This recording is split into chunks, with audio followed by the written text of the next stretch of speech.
Greetings from the Alexandrina Council. Let's meet the driving force behind the Alexandrina community. Mayor Keith Parks, Deputy Mayor Councillor Margaret Gardner, CEO Nigel Morris,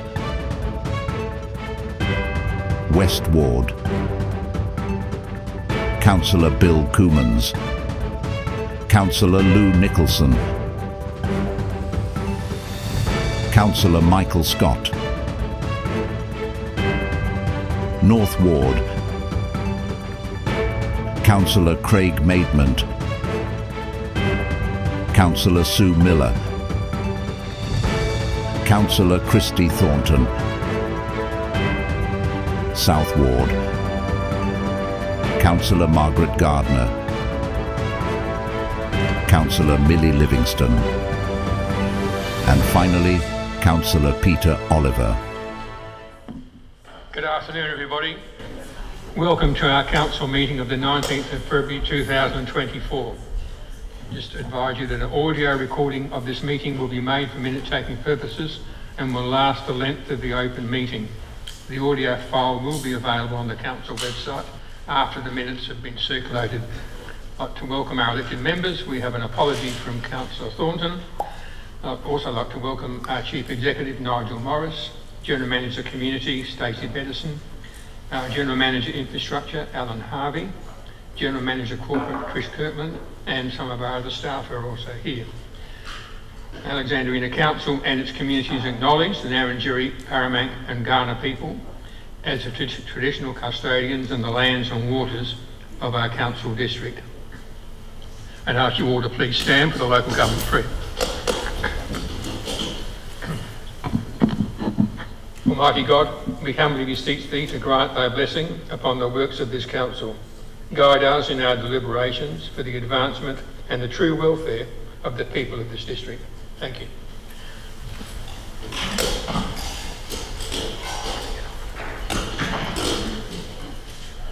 Just remind council members, if you have an interest in a matter which is before council in this meeting, you're asked to disclose the interest to the council and provide a full and accurate details of the relevant interest at the beginning of the meeting. And members are also reminded they must also declare their interest and provide details at the time the relevant item arises for consideration. So the first item is the confirmation of the minutes of our meeting held on the 22nd of January 2024. That be received. Is there a mover? Councillor Maidment. Seconder, Councillor Oliver. Any discussion relating to those minutes? If not, I'll put the recommendation. All those in favour? Against? It's carried unanimously. Item 2 is adjourned debate. There is none. Item 3 is presentations and deputations. We have 2. 3.1 is a deputation from the Mount Compass Netball Club. I'd like to welcome Alyssa Fisher to give us your presentation. Welcome, Alyssa. Thank you. Just before I begin, I did quickly time I had to say we have a video to support what we're saying, so I am requesting the opportunity for a little bit extra time, if that's okay. Amazing. Thank you. I'll try to be quick. So thank you for the opportunity to share a snippet about the Mount Compass Netball Club community and our future plans. My name's Alyssa Fisher. I've been a member of I've been playing netball for Mount Compass since I was 5 years old. So I'm very passionate, and I've been on the committee for approximately 10 years, and I'm also a life member of the Netball Club. Currently, I'm a general member, but I'm here tonight to represent the committee and the club with what we've got to share. Before I share some information, I'd like to start with a video that some of our current players have captured, and it sort of gives a little bit of an insight about what our focus is of our future. So I'll start with that.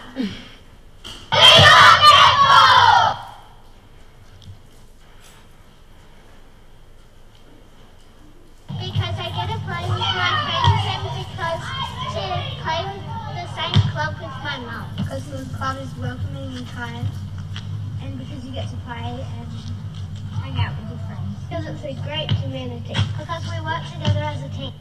Because it's the best. Because all my friends are in it. Try new things. Friends. Be quiet. Is winning. Improving our skills. My favourite position is centre. My favourite position is centre. My favourite position is centre and goal attack. My favourite position is goal shooter. My favourite position is centre. My favourite position is goal attack or goal shooter. My favourite position is centre and goal attack. I've learned to defend my player. I've learned to stay on my player. I've learned to get in front of my player. I learned how to shoot above my head. Go now, Compass! Go Compass! Woo! Woo! Go Doggies! Woo! Bring Sally up, bring Sally down. Please help us get new netball courts, please! Can you help us to raise money for the new netball court? Please help us to raise money for the new netball courts. Please help us. We need help. Can you please help us raise money for the new netball courts? Please help us raise money for new netball courts. Please help us. Please help us.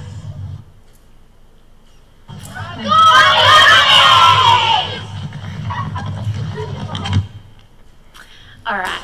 So my focus tonight is to share some information about a core upgrade that our club currently requires, why we need it, and also what we've been doing so far to work towards it. I'll just begin a little bit about the club.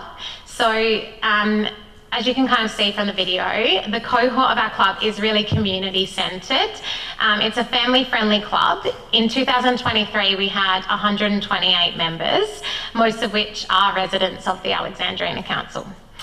The club continues to grow every year, and this year I'm really proud to say that we have 7 senior teams and 9 junior teams. So quite a lot of growth over the summer. We bring in players from all over the Fleurieu and have players who have played their whole netball career at the club. And as you can see from the video, we have a really strong emphasis on our juniors coming up through the club and providing them a safe and secure place to play netball. I particularly value the importance of this as I'm a high school teacher in a suburban area, and I see the benefit of children growing up and playing sport in a small town versus not having these opportunities in the suburbs. It keeps children safe, resilient and focused on staying healthy, I think both with their mind and their body. So keeping the club thriving and maintaining good facilities is crucial for children to stay safe and engaged and find somewhere that they fit as well and a place for them. So a little bit about our affiliation within the community. So our grounds are owned by the community. We work with the Mount Compass Grounds Committee, the Sports and Social Club, the Tennis Club and the Department of Education to maintain these grounds.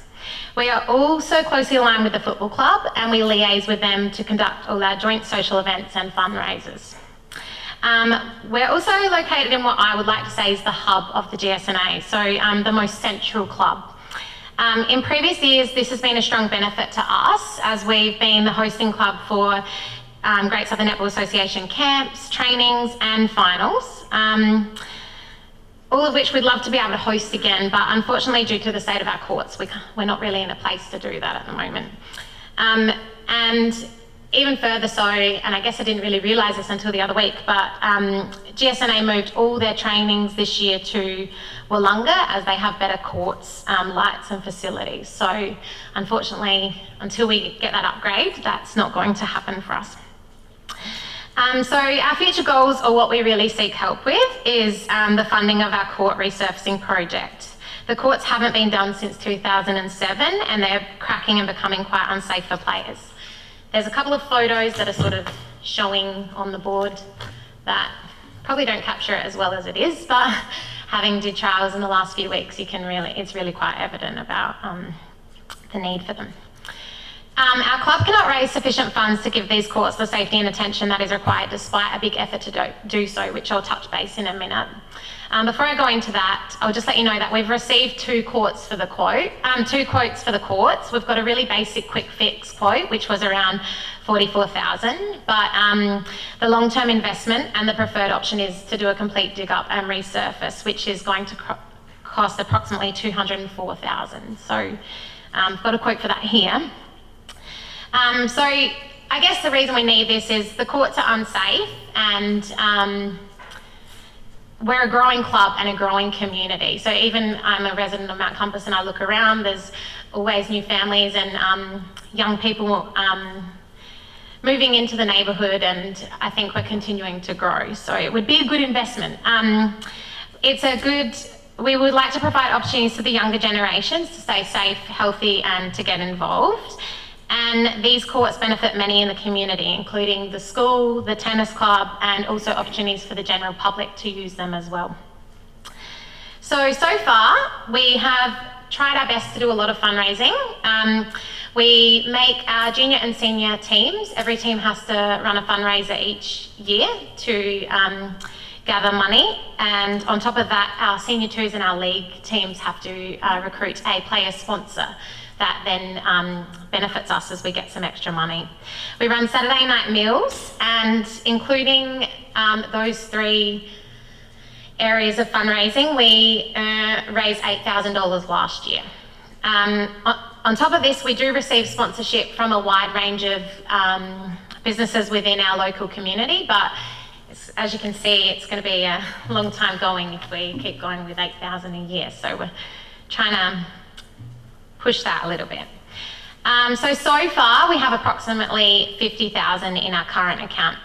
However, that money also needs to go towards new equipment, junior development, and also helping our families who require financial assistance. We have a really dedicated committee who are passionate about getting this underway and providing an amazing space for our girls to enjoy netball with friends and family now and in the future. So I guess what we need is some help. We would need assistance with the majority of the project financially. We've reached out to David Basham and Amanda Rishworth and hoping that it could be a jointly funded project. Ideally, we'd love some council support.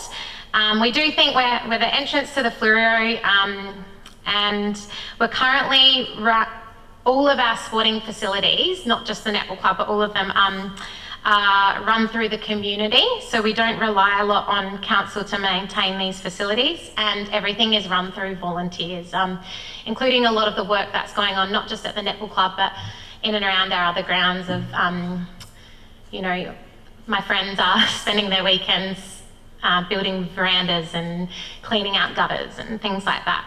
So that's what we survive on. So there's obviously many other things that we'd love council support with, such as lighting, drainage, road surfaces to be redone, and this hasn't been included in the $200,000, but also something that we'd love to be considered in the future. And I think I speak on behalf of our netball, our football and our tennis clubs with that as well. But that's kind of the main pitch. So I'd just like to say that on behalf of the Netball Committee, thank you for your time to hear about our club and where the future of our club is going. And I hope that you can take our project seriously and give it some deep consideration for the future.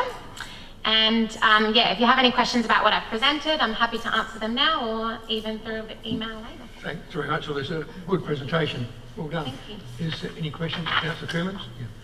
Yeah.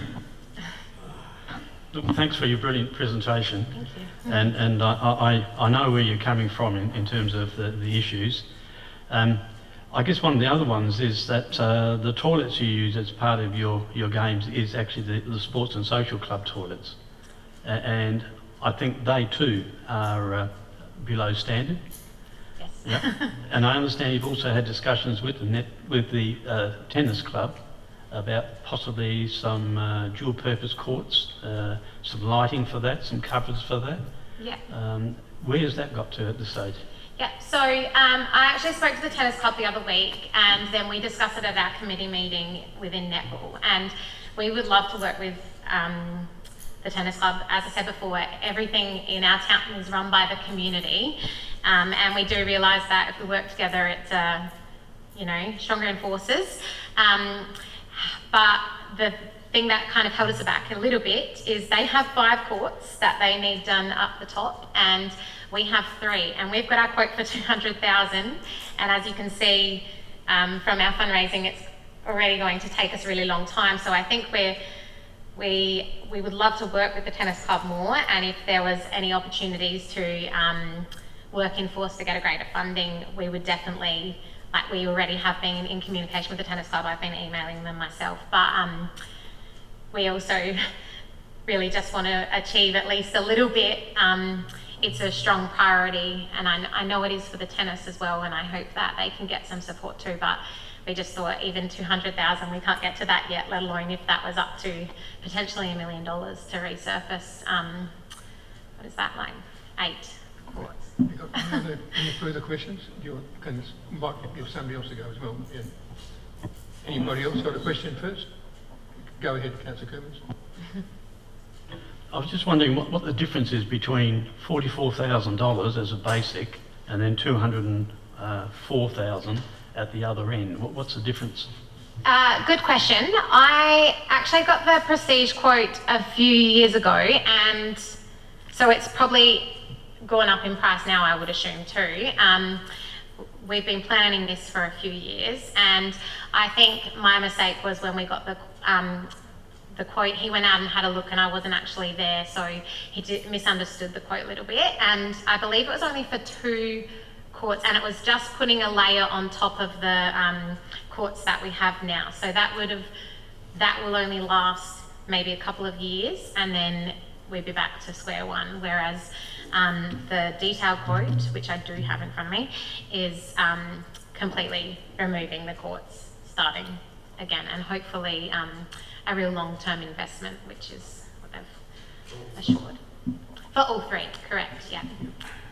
Any further? Councillor Miller, do you have a question? Thank you, Alyssa. That was well done. I just wondered if the quotes that you've received, you could provide to the administration if you haven't already. Yeah, absolutely.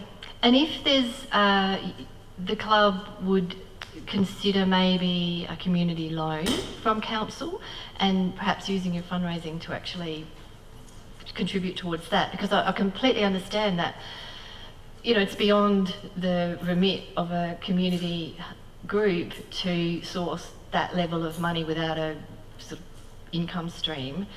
And if there's, you know, some kind of master plan, but I think you've got, this is an element of the road surface and lights and everything, so this is just one component of what in effect is a community hub that is privately held. So at any point the gates could be shut and you know, the community doesn't have access to that. So I commend you for your deputation, and I just flag that potentially I'd be more than happy to potentially put a motion on notice for a council meeting for council to consider, and I'm happy to have a chat to you with some guidance and advice from the administration, so thank you. Thank you. Yeah, I think in regards to a loan, the goal is to get these courts surfaced before the 2025 season. I think we've obviously left it too late now to get it done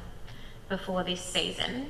However, by 2025, I think that we wouldn't be able to play netball on the courts given the current state of them. So anything will help, and our first preference is to be able to pay the money outright.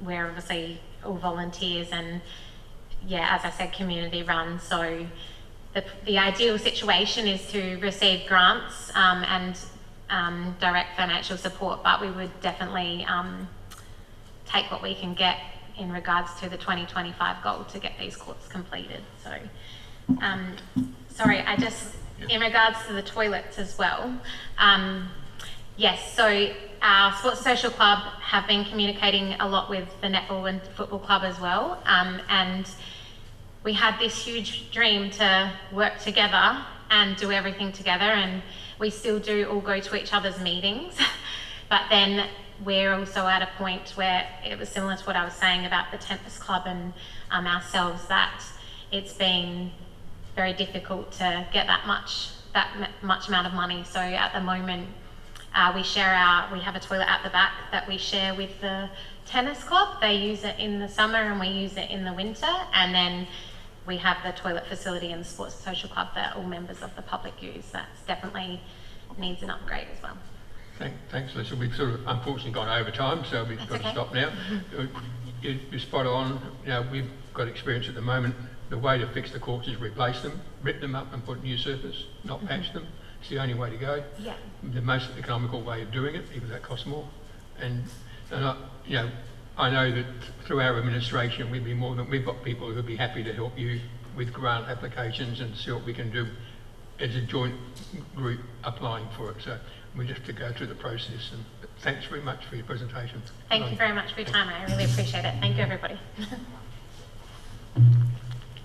So the other deputation we have is 3.2 is from the Port Elliot Tennis Club, and we've got Kurt Tube and Tony Middleton and Peter McLaughlin are going to talk to us about what they need down there. Thank you very much and welcome. Thank you, everyone. Sorry, Kurt, do you need more than 5 minutes? I might need a little bit more than 5 minutes. A little bit more? Yeah. Can we do just an extra 5 if that's okay? Yeah, that's okay. Wonderful, thank you. Thanks, everyone. I'll just read to you our submission and then I hand over to Peter, who has done a concept plan of what we require, and then Tony is the treasurer and he can give you more details regards to the financial situation. So I'm just going to read to you a submission at this stage and then hopefully you can ask some questions after that. Okay, the Port Elliot Tennis Club is situated in Augusta Square, in between the railway line and the ocean, with historical records stating it played its first tennis games there back in 1915 with 2 courts. It now consists of 6 courts, 3 hard courts and 3 artificial grass courts, plus 8 light towers, but still does not have a clubhouse. What we do have is a small kitchen, stroke bar. When I say bar, it's a bar, a beer fridge, shelter and toilet built back in the 1970s. Presently, the Port Elliot Tennis Club has 8 junior teams and 4 senior teams playing in the Great Southern Tennis Association every Saturday during the summer months. It also hosts social tennis every Tuesday night for 12 months of the year, which is open to all members of the public. In addition to that, it hosts a team competition on Wednesday nights during the summer months, which involves 8 teams of 4 players each. We also sublease to a group called the Port Elliot Social Tennis Club, who play every Wednesday afternoon for 12 months a year and is mainly made up of retirees. A professional coach also leases our courts for 12 months a year, conducting private lessons and tennis clinics during the school holidays. The courts are also accessible 12 months of the year for hire by both members and the general public alike, helping further highlight the Port Elliot Tennis Club as a fixture of the local community. It is well documented about the benefits of playing sport. Sport and physical activity is important to physical and mental well-being. Participating in sport also helps to foster a strong sense of community belonging and pride. Our demographics range from 5-year-old Ada, who trains with us in the Hot Shops program, to 93-year-old Brian, who plays every Wednesday afternoon for 12 months of the year. We are an accredited Good Sports Club and Star Club, and were audited by Tennis SA and then awarded Club of the Quarter late last year. Back in 2010, we developed a development plan with the intention of improving our facilities. At that time, our courts were cracked. Retaining walls and fences were dilapidated. We had no lights and we had a lack of shelters, and our toilets were archaic. We embarked on a plan done in stages to improve our facilities with the help of grant money being made available through SA Government's Department of Rec, Sport and Racing, Alexandrina Council, Sports SA and Rotary Club, plus our own funds. We are now up to stage 7 and are desperately in need of a club room so that we have an indoor space for our members and spectators and the general public, plus an indoor area to conduct committee meetings, which are currently held outdoors under shelter. This final stage requires financial support from all our previous grant donors to propel us into the 21st century to accommodate not only our members, but the community at large. We are willing to contribute some of our funds to make this a reality for future generations. I'll now hand over to Peter. I'll just go over and he'll go over the concept plan of what we've got.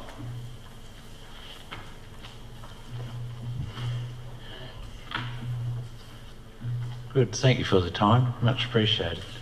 Yeah, I'm more concerned on the building side of it and whatever. Anyway, I'll read through what we've got. Yes, we did do plans, but you won't be able to see that. Tony will point out some areas as we go through this. Over the past few years, our committee members have discussed the idea of new club rooms. A subcommittee was formed, discussions held with Matt Spiff, building consultant, Kim Overall, rebuilding regulations, etc. Our proposal is for a basic 12 metre by 6 metre shed, that's the internal, external area thereabout. A timber and steel structure raised 900mm from the ground level, creating a 3-tier seating and a 2.4 wide deck area and ample shade. We have trouble with shade at the moment. We don't really have any shade. Anyone who's been there will understand that. Internal disabled toilet, wheelchair ramp and disabled car parking. The kitchen bar will incorporate an indoor-outdoor servery, as we do our night tennis, and it worked fantastically. The structure will require a septic system, as is outdated. It's the original one. We're always having to solve problems. And all the decking to be a composite material and durable gal cladding to all external walls. Incorporated into the internal design, storage and wall space that is almost non-existent in our current clubhouse. We don't have room to put banners and that kind of thing. If anyone has a look, you'll notice that. As these toilets in our current clubhouse are relatively new, they will remain in use, and the current kitchen area will become a barbecue and storage area for the future. We are seeking permission to place this new structure in a central to our courts and to extend beyond our fence line into an area also used as car park, as shown on one of our plans. If anyone wants to have a look at that later, it's pointed out. We feel there is ample parking outside of this area, also shown on another plan. So that's pretty much from me. I'll hand over to Tony. Thank you.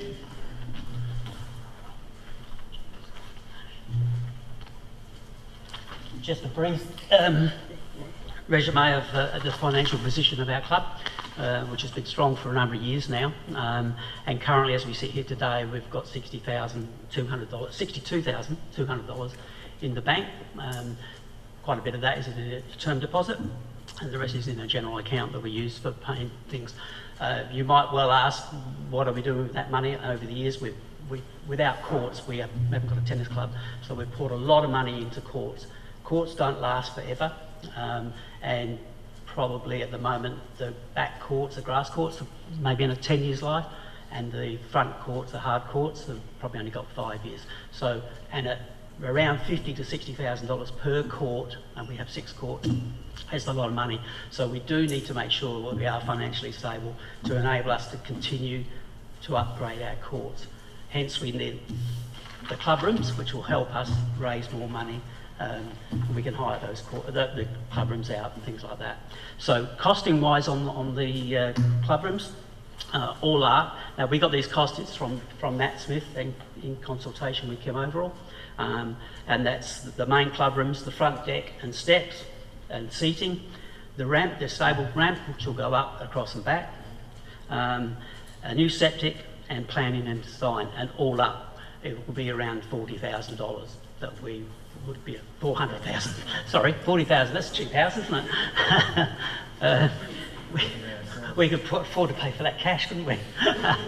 So no, $400,000, and that's what we'd be asking for. If anybody has any questions, fire them away, please. Any questions? Councillor Nicholson.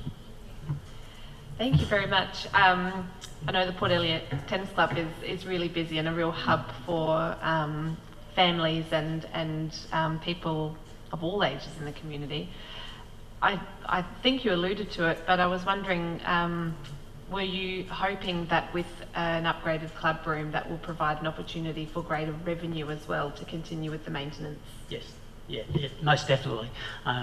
We were only talking about on the way down where we could gain extra revenue, which we can put back into those courts. At some stage or another, we're going to be looking at another $250,000 for the courts. So yes, definitely. Any Councillor Scott? Yes, the figures are getting higher and higher. when I first came into council, I think we gave some support to the Port Elliot Tennis Club, and you've been very successful over the time, as I recall, and I'm not a tennis player, but I'm obviously interested in what's going on in our area. Sport, and same with the previous presentation, sport used to be just sport. Now I believe it is a very, very important and integral part of the life and health of our people. As we know, there are a lot of distractions for young people, and if we can get them out playing sport, they will be healthier, have better lives, and be better in themselves. So I now put a very, very high priority on sporting facilities, and make no secret of it. It's a realisation that's in the last few years it's really happened. So, however, simultaneous with that, the cost of everything has gone sky high, and we're talking figures that, you know, you could build a small house, nearly 2 small houses for that sort of money. So I'm just wondering whether there's any merit in looking at getting second-hand building. And I know probably our planning department will love me for saying that, but we've got to be realistic, and there are modern buildings that do become available, and there's one quite recently that I saw advertised, and I keep an eye out for this sort of thing, and I'm always trying to think, well, gee, where can we make use of that, because that's a bargain, and it might cost you $10,000 to get it carted in, but set up, and once it's in, it will still potentially look. And I think that when you're starting to talk 400,000, I think we have to start thinking of alternatives and not just sitting back, thumbing our brace and saying we're going to wait for a new build, because by the time you get to the new build, it may be 450,000. So I think we've got to also explore some alternatives, and I don't mean wheeling in a bombshell, you know, just an old bomb that should have a fire put through it. I'm talking about good buildings that can be repurposed. I'll use that term. The other thing is fundraising, and and Councillor Miller in the previous presentation said what I was thinking about a loan, whether yes, you can get grants, and I'd be exploring those, and particularly with the previous one with women in sport. And I think you need to exploit that, because there's a real push for helping women in sport, and if you don't have the facilities for women in sport, then there's a willingness to support you to get that sort of facility. So that covers both speakers. I might do both presentations. That's an important one. But also whether a low interest loan coupled with a grant, but you can then go on playing and using your upgraded surface in both cases to generate money in the future as well, rather than saying, oh, we can't do this, we can't have a tournament, we can't do something else because our court's not up to scratch. We're waiting to raise the money. If you can perhaps get a bit, borrow some money and use the upgraded thing to be the mecca of the south coast or whatever, and people will gravitate towards you and potentially raise more money. Thank you. Councillor Miller, do you have a question? That wasn't really a question. Do we have a question, Councillor Miller? Yeah. Thank you, Worship. Thank you, gents. I'll just ask my question. Do you have, how many users do you have as far as membership? So you talked about six courts, 8 juniors, 4 seniors, Wednesday night teams, social tennis. Do you know how many? About 120 members. 120. Thank you. Affiliated paid members. Yeah, affiliated paid members. And just congratulations on a master plan, and I just echo what Councillor Scott said about you know, other options, and so congratulations. Thanks for coming to. Regards to the loan, as Tony alluded to previously, this clubhouse, which we don't have in our over 100 years of existence, is one part of our club. What we're going to think about now is, in 5 years' time, we have to resurface our courts. So we'll have an additional burden then of doing resurfacing of courts. Courts only last for 10 years, hard courts. We've got artificial grass courts, they last for about 15 years.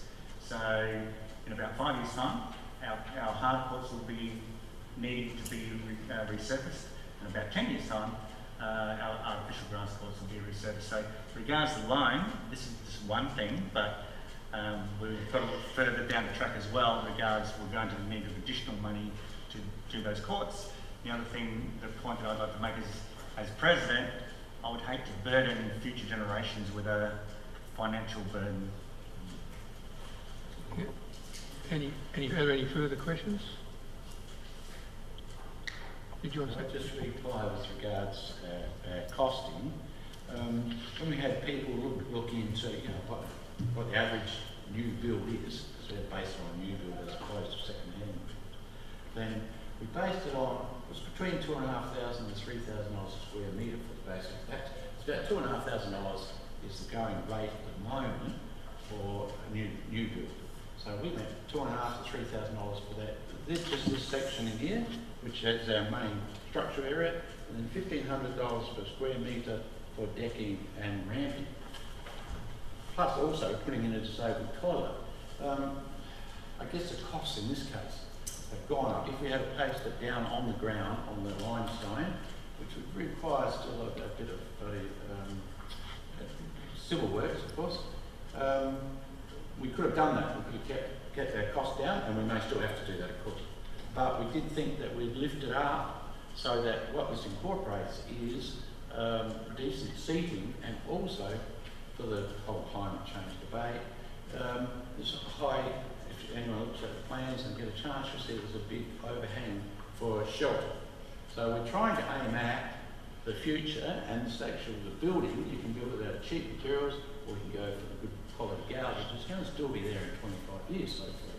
So we've sort of aimed, a little bit at the top end, but not over the top. It's still a very basic structure, but low maintenance, using composite materials and decking and whatever. So we tried to fit somewhere within.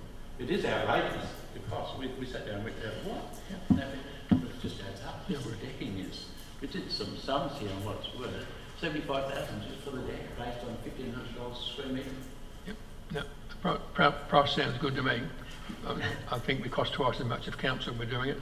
Yeah. So that brings us, we've run out of time. So thank you very much for your presentation and your time. Thank you so much. And, do you have a question? That should be. No, we've finished.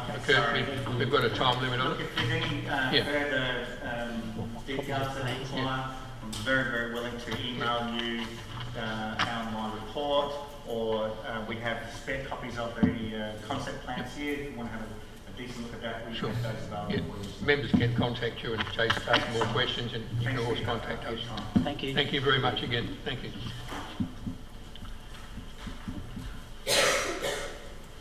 So item 4 is petitions. There are none. Item 5 is questions with notice. 5.1 is a question from Councillor Coomans regarding Walkway reserves.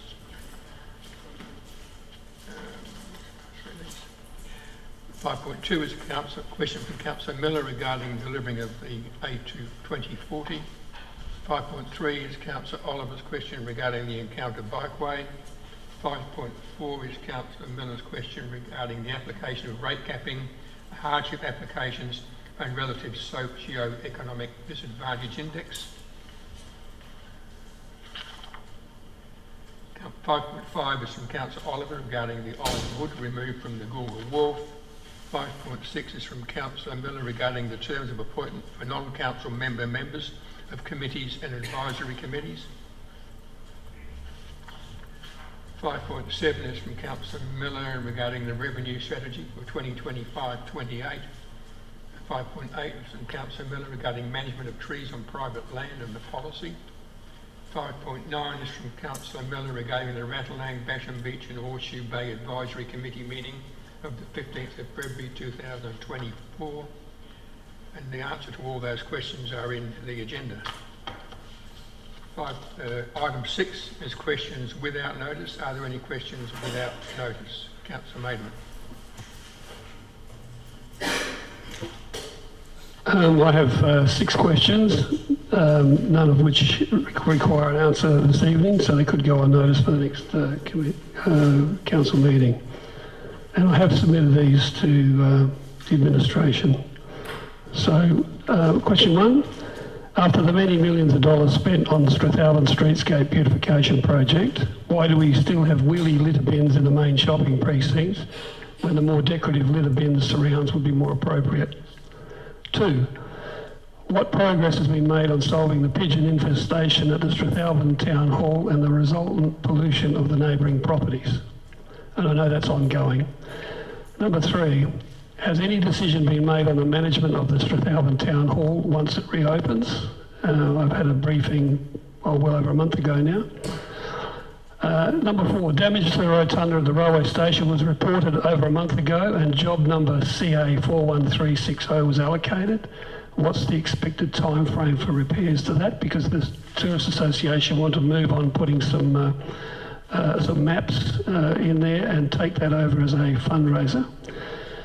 Number 5, and this only came to light recently, with Steam Ranger upgrading bridges between Strath and Victor from May 2024, has any thought been given to widening the gap underneath the Middleton Railway Bridge, which is a choke point for in severe stormwater runoff events? And last one, the Malang boat ramp is not fit for purpose as the sea rescue boat has great difficulty in launching from the ramp. I know that it would require around $300,000 to dredge a channel to allow larger yachts, professional fishers, boats and the sea rescue to launch safely and efficiently from Malang. So when could Council be in a position to solve that problem? Thank you. We'll take all those on notice. Are there any other questions without notice? Councillor Miller? Thank you, Worship. I just was wanting to know the progress of the sport and recreation strategy and facilities development plan or open space strategy, however it's referenced, that body of work and where we're at with that. Thank you. Through the Chair, that's still work in progress. That was something that Jeff was working on. Jeff has now departed Council. We've got a replacement we're just interviewing for recently. That will be a priority when the new person starts and is still on track to be delivered this financial year. So Coomans, did you have one? Yeah, look, I've only got one question. Wow. The asbestos found in rubble and some of our playgrounds is rather topical at the moment, and I was just wondering how our the asbestos that was found in the building rubble at Fleurieu, how that's going with insurance claims, and have properties been remediated, or is there some update that you can provide for that? Through the Chair, there is monthly, well, every couple of months there's an update that's provided by Fleurieu that gets sent out. I will ensure that that's sent out to elected members again. It's still a work in progress. Some of that is in confidence, so I will distribute that in a elected member portal, if that's okay, instead of tabling at Council. Okay, thank you. Any further? Councillor Livingston. I just have a question which can come back, that's fine. I was just hoping we could identify how many jetties and ramps we have which are council owned, and of those jetties and ramps, which ones have lighting at them. Through the Chair, I'll definitely have to take that one on notice. Fine. Yeah, thank you. Any further questions? No, thank you very much. Item 7 is notices of motion. 7.1 is a notice from Councillor Oliver regarding the credit for volunteer rubbish collections. You wish to move it and speak to it? Thank you. Yeah, our volunteer organisations do a great job, and I hope that we can update their support. Thank you. Do we have a seconder, Councillor Livingston? Any, Councillor Gardner?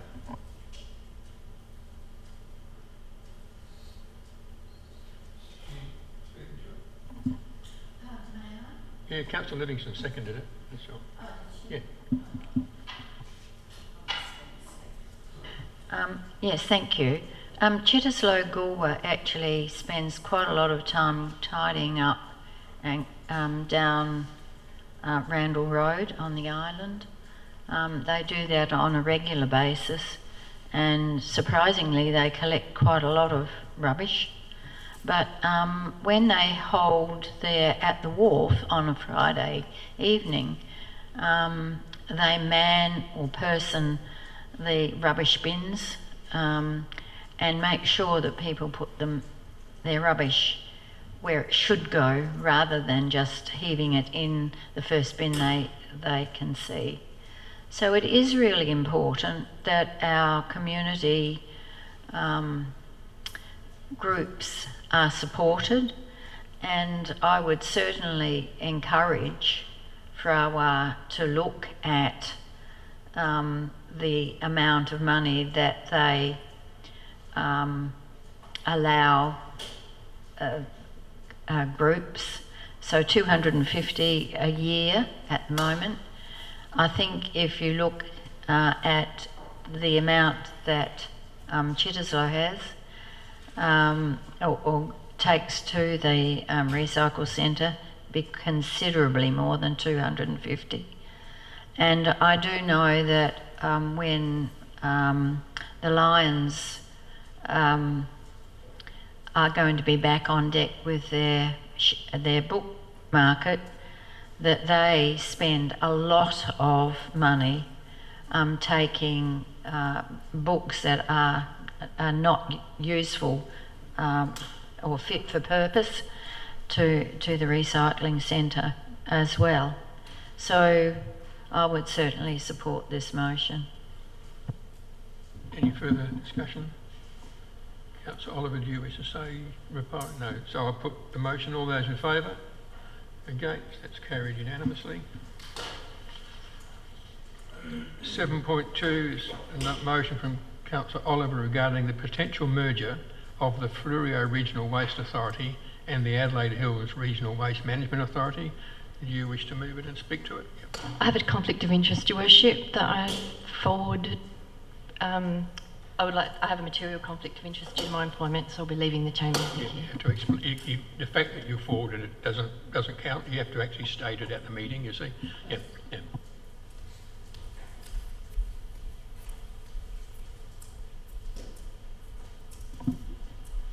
Councillor Scott, yes. Do you have a problem with it, or? I guess you could say I've got perhaps a conflict of interest because I'm on the board of the Adelaide Hills Regional Waste Authority. So, but you've got to handle it yourself. You need to handle it. I'll stay in the chamber. I just want to declare that so people knew. Councillor Oliver, do you wish to speak? Yes, please. Thank you, and thank you in advance for considering this motion. I guess we're faced with a lot of financial challenges, and I'd like to see us on the front foot and looking for some structural efficiencies. The rubbish business is very important, but it is a service level and efficiency business. We have shares in 2 rubbish companies which do essentially the same thing. And I wonder whether we shouldn't see if there's an opportunity to decrease costs and the opportunity to make a better organisation, more leading practice. And both of these companies have governance costs, leadership management costs. There are 2 boards, 2 executive officers and 2 audit committees, just to name a few. So it's just something that I hope that we can explore. And I think we're only looking for them to talk about it and get a few issues on the table, check out its viability. So thank you in advance. Do we have a seconder for that? Councillor Coomans. Yeah. Thank you, Mayor Parks. Look, I'm happy to support this. Sometimes elected members say, if it ain't broke, don't fix it. But we can always do things better. And I think this is an opportunity for actually doing something better. To save ratepayers money. There's probably efficiencies by doing it, and we should explore these options. I mean, at the moment, Fleurieu pay a private contractor to take our green waste away and turn it into compost. Other councils come together in consortiums and actually do this themselves, so there, for a start, is a saving. There's also, in terms of the recycled material, if you're a large organisation, it becomes economical to actually do some of the work yourself, and again save. So I think this is a great thing. So let's explore it. So I totally support this. Any further discussion? I thought you had a conflict of interest. speak? I'm not going to say if you contravene. I'm not sure. Oh. It's your problem to handle it. You declare a conflict of interest. You've got to be careful. Is there any further discussion? Councillor Oliver, you speak in? No. So I put the motion. All those in favour? Against? It's carried unanimously. Thank you. We have to get Councillor Miller back.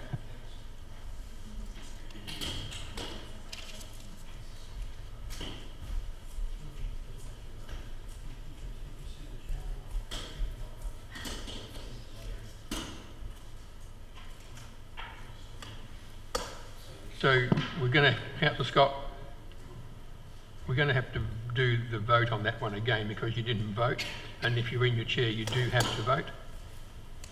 So all those in, so I put the motion to you. All those in favour? Against? It's carried unanimously. Thank you. So we're back again now.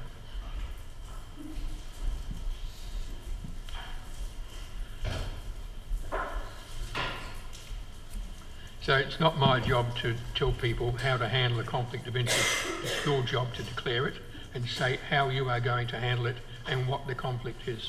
So don't expect me to tell you how to handle it, please. So 7.3 is Councillor Oliver regarding the activation of the Goolwa Barrage Precinct. It's moved by Councillor Oliver. You want to speak to it again? Yeah. Yes, please, and thank you, and thanks for the indulgence of three motions for consideration.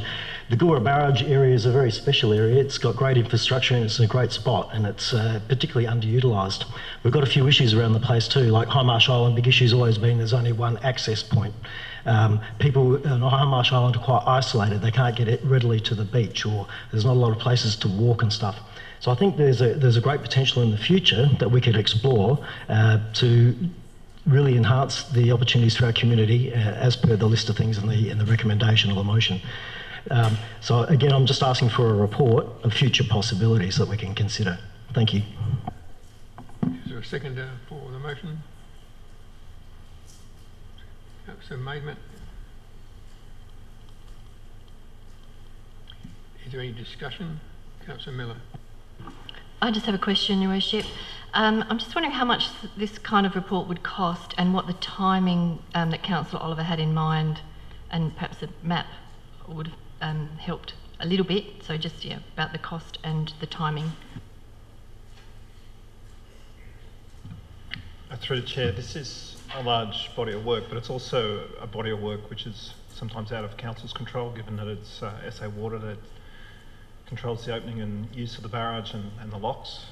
So I think our initial step will be writing to them and asking them what they're wanting to do. I also understand that there was a master plan done with Project Coorong, Mayor, that was done once before, so it could be tabling a bit of a history of what has been done in the past and what's going to be done in the future.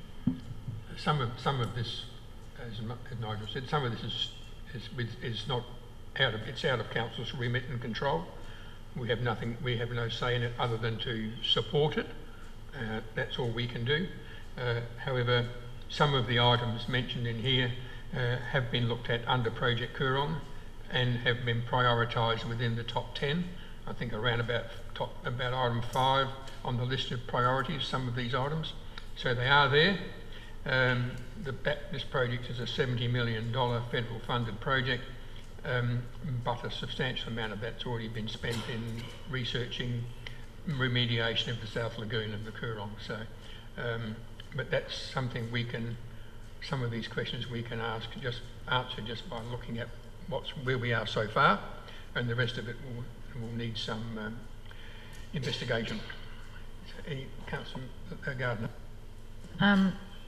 I think this is a lovely idea, but I'm going to be voting against the motion because it doesn't belong to Council, because our staff is working harder than they should. I don't want them having to do a report, yet another report. I don't want them having to write a letter to SA Water. So while I think it's a great idea, and I'd love it if we suddenly got a huge amount of money from federal government that would cover the cost. I don't think we should be looking at this right now. Any further discussion? Councillor Nicholson. Thank you. I agree with Councillor Gardner. I think this is a great vision, and I can certainly see the merits of everything suggested in the motion. But my initial concern was around the cost of this report, because in reading through it, it appears to look like a sort of more, it would require more scoping of a project, and I wonder if it needs to be brought back as a sort of budget consideration, as a project in itself to scope this type of major works. Thank you. Any further discussion? Councillor Livingston. Thank you. I'm just wondering whether we could receive an update, even if it's informally, regarding the project Coorong and what they're currently working on. And I know that the Bikeway was something that was discussed when we were talking about Excelsior Parade, the road there, I understand. And great vision. My main concern is the amount of money that we are investing in the Goolwa Wharf precinct, that in terms of priorities and cost savings and efficiencies, that it perhaps is not the right time, and there is a lot of stakeholders. So unfortunately at this point in time I can't support the motion. Any further discussion? Councillor Scott. Yes, a lot of it's already been said. I certainly agree it is a great idea long term, but I think the summary of the last few years is, let's get our things done that we're already doing and regroup, and then look around afterwards for things that we can do. And at the moment we've got enough things on our plate to do, and the staff are still involved in doing these carryover projects. So while it would be good to have, and if we had spare money, but I think I'd say let's look at it in 5 years. Councillor Maidment. This is only a report for future possibilities for activation. It's not saying we're going to do it, any of these things that are mentioned.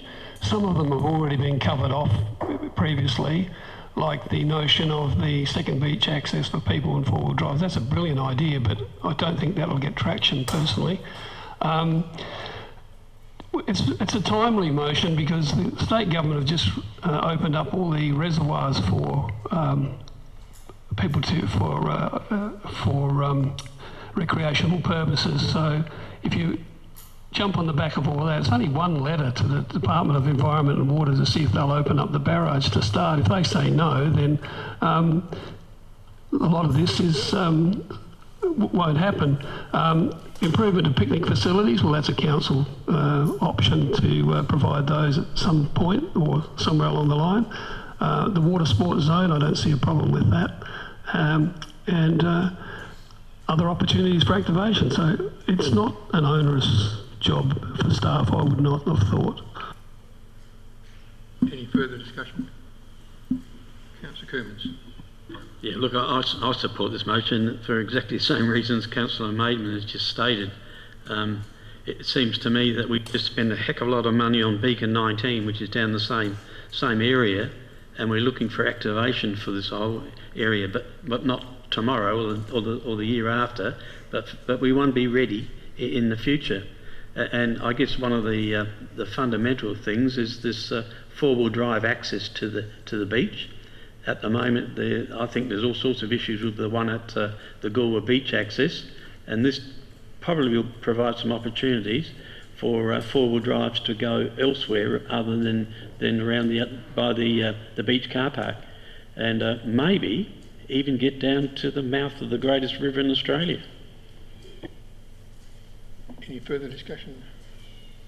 No. I'll go before Councillor. Are you? Pardon? Well, I didn't see your hand go up. So, Councillor Miller, please help me. Hand up. Thank you, Worship. I won't be supporting this. If it said write a letter to the state government about it and provide an update on Project Coorong, I could possibly have, but this is specific in asking for a report, and so I won't be supporting this. Thank you. So, as I was going to say, there's probably 2 items on here which are within Council's control to do something about. The rest of it's all federal, state government and some federal government involvement. So, and most of it can be answered with a very simple answer. We've already got 90% of the answers, so I don't see a problem with it.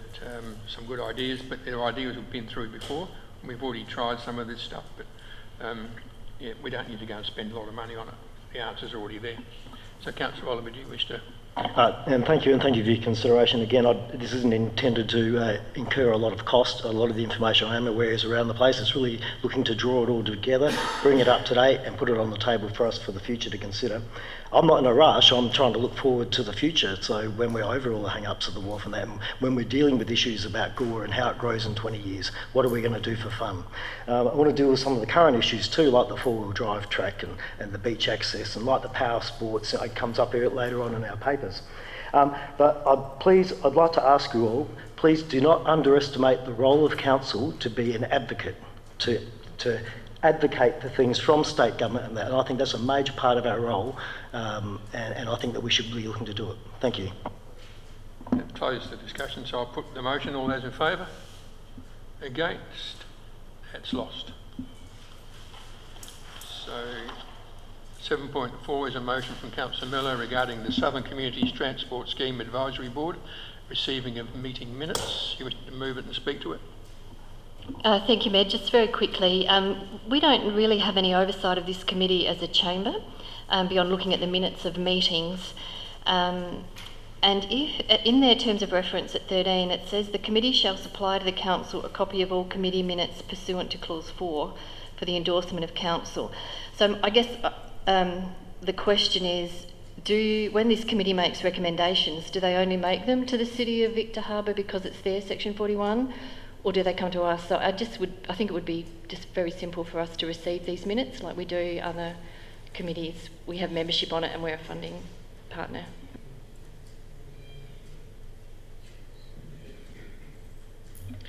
Through the Chair, if there was decisions for Council to be made, we would do it in a format of a report, but we can do it like the other ones where we table the minutes, and if there is any recommendations which need a Council decision, we'll do afterwards. We could put it in the back of the agenda with the rest of them. So. So, do we have a second, Councillor Nicholson? Is there any discussion? No. I'll put the motion. All those in favour?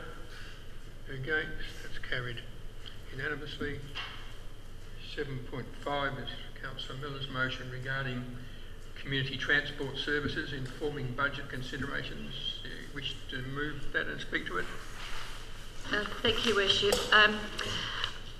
I think we need to fully understand how community transport services are provided across our council area and who's providing these services and how much they cost and just whose responsibility it is. I'm delighted to see Councillor Nicholson's motion on notice at 7.7 about public transport and Councillor Maidment's motion at 7.10 about community transport options. I think it just goes to show it's a hot topic and we need to understand council's role in this. The community continues to grow, the demographics are changing, and where council is filling the gaps left by state and federal governments. I note the agenda report for 19th of June 2023 and thank you for including reference to that in the officer comments, and I also note how the delivery model for community transport service provision took a very significant change back in 18th of November 2019. I think it's timely to revisit Council's role. I'll be leaving the room prior to consideration of Councillor Maidment's motion. However, I do just want to say I'm delighted by his motions part 1 and for reasons of a potential material conflict, I'll refrain from commenting on part 2. So I just look forward to a review. Thank you. So do we have a second, Councillor Nicholson? You'll speak to it? Yeah. Thank you, and thank you, Councillor Miller, for this motion. I think it is certainly going to be relevant and valuable information for all of us as we go into this year's budget. The community transport services and public transport services across our region are a bit of a puzzle to piece together, so I really think that this a report like this will benefit us all. Thank you. Is there any further discussion? By reply. So I'll put the motion. All those in favour?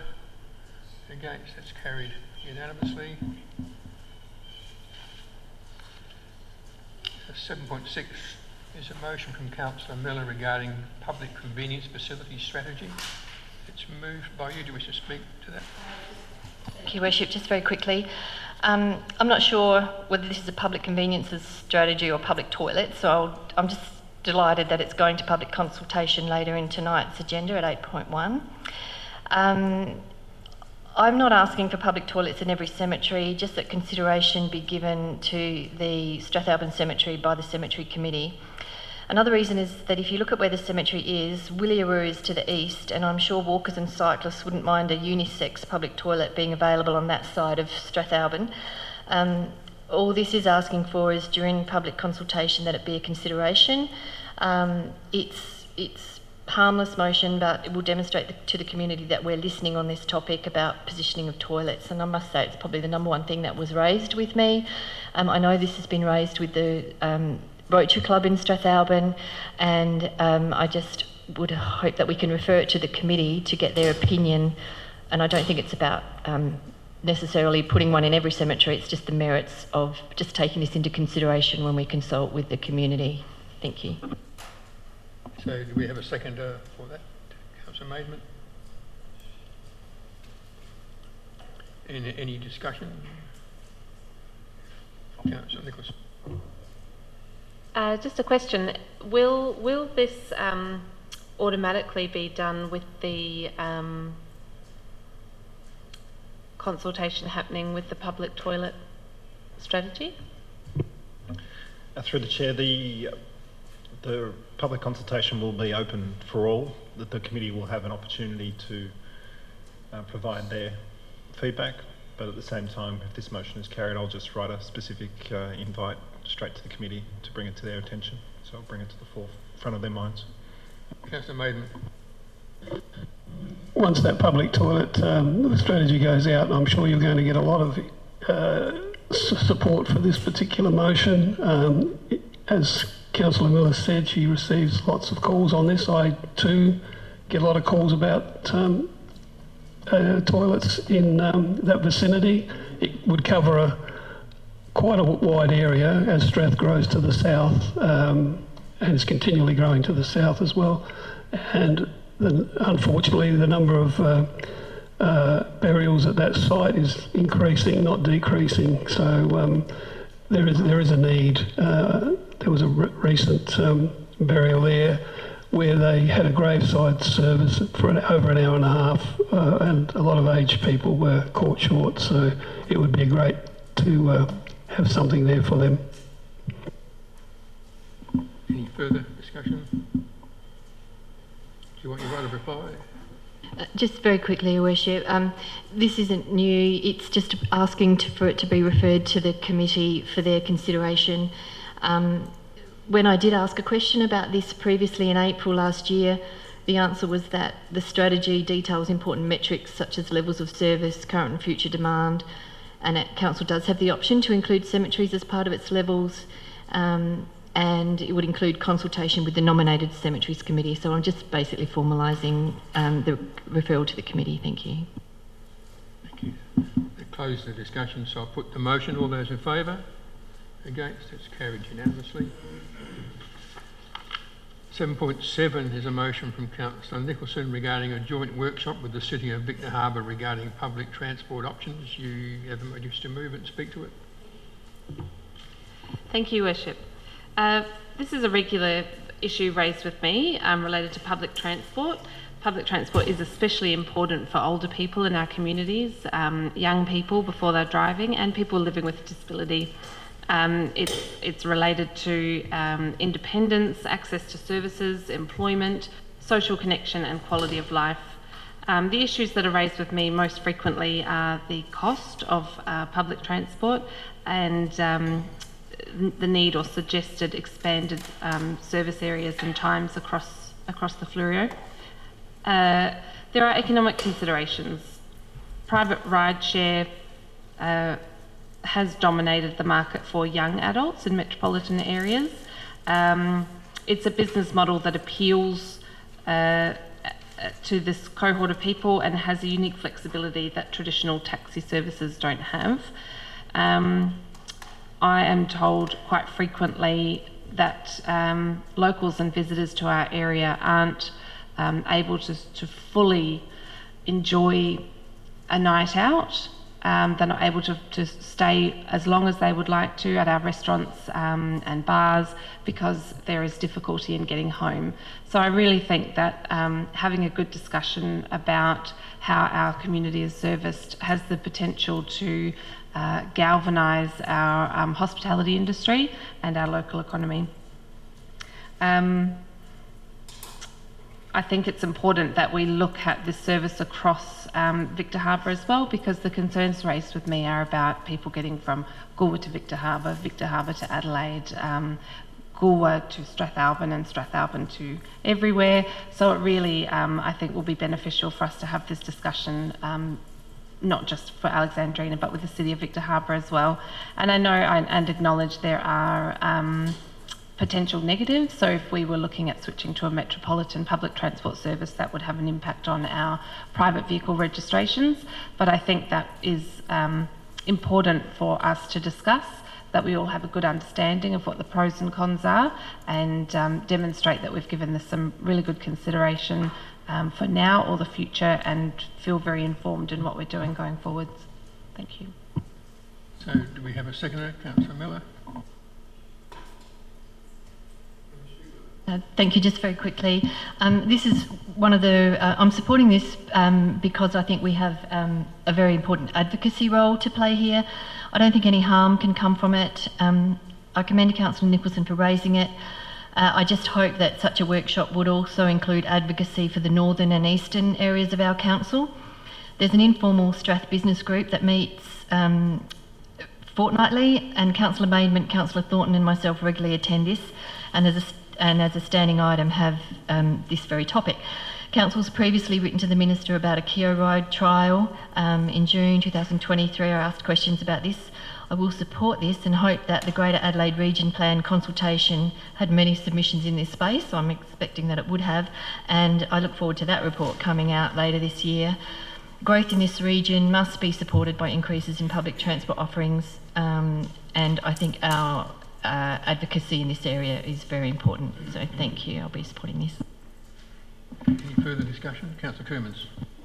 Yes, look, I support this, and I guess one element of this public transport option would be something that's been on a to-do list of mine for a long time is a park and ride facility somewhere, and one of the options was to use the Mount Compass shopping precinct as a park and ride location, and then those travelling from Goolwa or Victor could then park there and then catch public transport to the Seaford interchange railway station, or even on to Adelaide if they wanted to. But it's going to reduce the impact on the Victor Harbour Road and also on the expressway. So, and I take note about the registration. I remember a local member saying that if there is good public transport, then it does affect the registration fees and things for vehicles, because apparently we get special dispensations at the moment. But I think this would be great to raise this and talk about public transport with our colleagues in Victor Harbour. Any further discussion? Councillor Scott. Yes, it's probably off a bit to a side because we're talking about we're going to have a joint workshop. But my understanding is that the government is very hesitant or slow or whatever to expand the Uber network. and I know of someone that is trying to establish an Uber type, using that just as a description, an Uber type business, and they've jumped through so many hoops. I think that they've now jumped into the wall, and so they can't get off the ground. So I don't know the ins and outs of it, but I think there seems to be some impediment to getting that sort of type, which is number 3 on Councillor Nicholson's list there. The other thing is, it's interesting that people talk about cheap in relation to public transport and the perception that rubbish collection is free. And I just link that in, because running those vehicles is not cheap. You cannot expect to get cheap public transport. Someone has to pay. And if it's going to be meaningful, it's got to run after hours, which are penalty rates, Saturdays, Sundays, double rates, and so it goes on. So it's public transport, but using the word cheap in front of it, I think could be a bit of an illusion. Is there any further discussion? So, for your information, this is a subject which is discussed at Sutherland Hills, which is the 6 councils in the region. It's a matter for the Fleurieu, not us on Victor Harbour. We're wasting our time having a meeting with Victor Harbour. If you want to have a meeting, you say with all the councils. So that's what Sutherland Hills does. It represents the 6 councils, and we have been lobbying for ages on this public transport. We've had discussions with ministers. So, you know, personally, I think it's just a meeting with Victor Harbour. It might sound nice, but not going to solve it. Councillor, a question?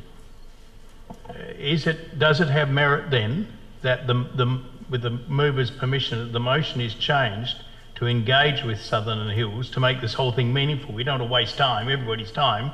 Would be better to engage with Sutherland Hills. I'm just making that suggestion. Well, we do. I just told you that. We've been engaging with Sutherland Hills, through Sutherland Hills, to the government for several years. So Councillor Nicholson, did you wish to sum up? I think, considering the Mayor's comments, I think that I would still like your support for this motion. It's a workshop, it's a discussion, it would be, and I hope, a place to learn, to have a briefing of what is currently underway, and to be able to ask questions and really further our understanding of what's currently happening, and what could be in the future. So I see a lot of benefit in this workshop, and I hope that it can happen. Thank you. So close the discussion, so I'll put the motion. All those in favour? Against? It's carried. So 7.8 is a motion from Councillor Nicholson regarding fully fenced playground. Do you wish to speak to it? Thank you, Worship. Last month, I moved a motion regarding a fence at Bristow Smith Playground. I'm not disappointed that we didn't come to a resolution, as the type of fence wasn't suitable, but I am following up this month, and I'm pleased to tell you why. Playgrounds provide valuable opportunities for children to develop their social skills, physical abilities, motor skills, sensory development, cognitive skills such as problem solving and spatial awareness, imagination and independence. All children, regardless of their age or ability, should have the opportunity to safely enjoy their local playground. I certainly am not implying that all playgrounds should be fenced, but I do maintain that sometimes a fence improves ability to safely enjoy a playground. It's not just for kids either. Playgrounds provide adults with valuable opportunities for social connections, community and well-being. And that's what we hear from our community, and that's what we're here to provide for our community. The greatest assets we have as a community, indeed dare I say as a country, are our children. Primary parenting is a full-time job, and it's demanding. We must support our young families. When we didn't resolve to progress the fence at Bristow Smith Playground last month, a comment was made that parents should just watch their children.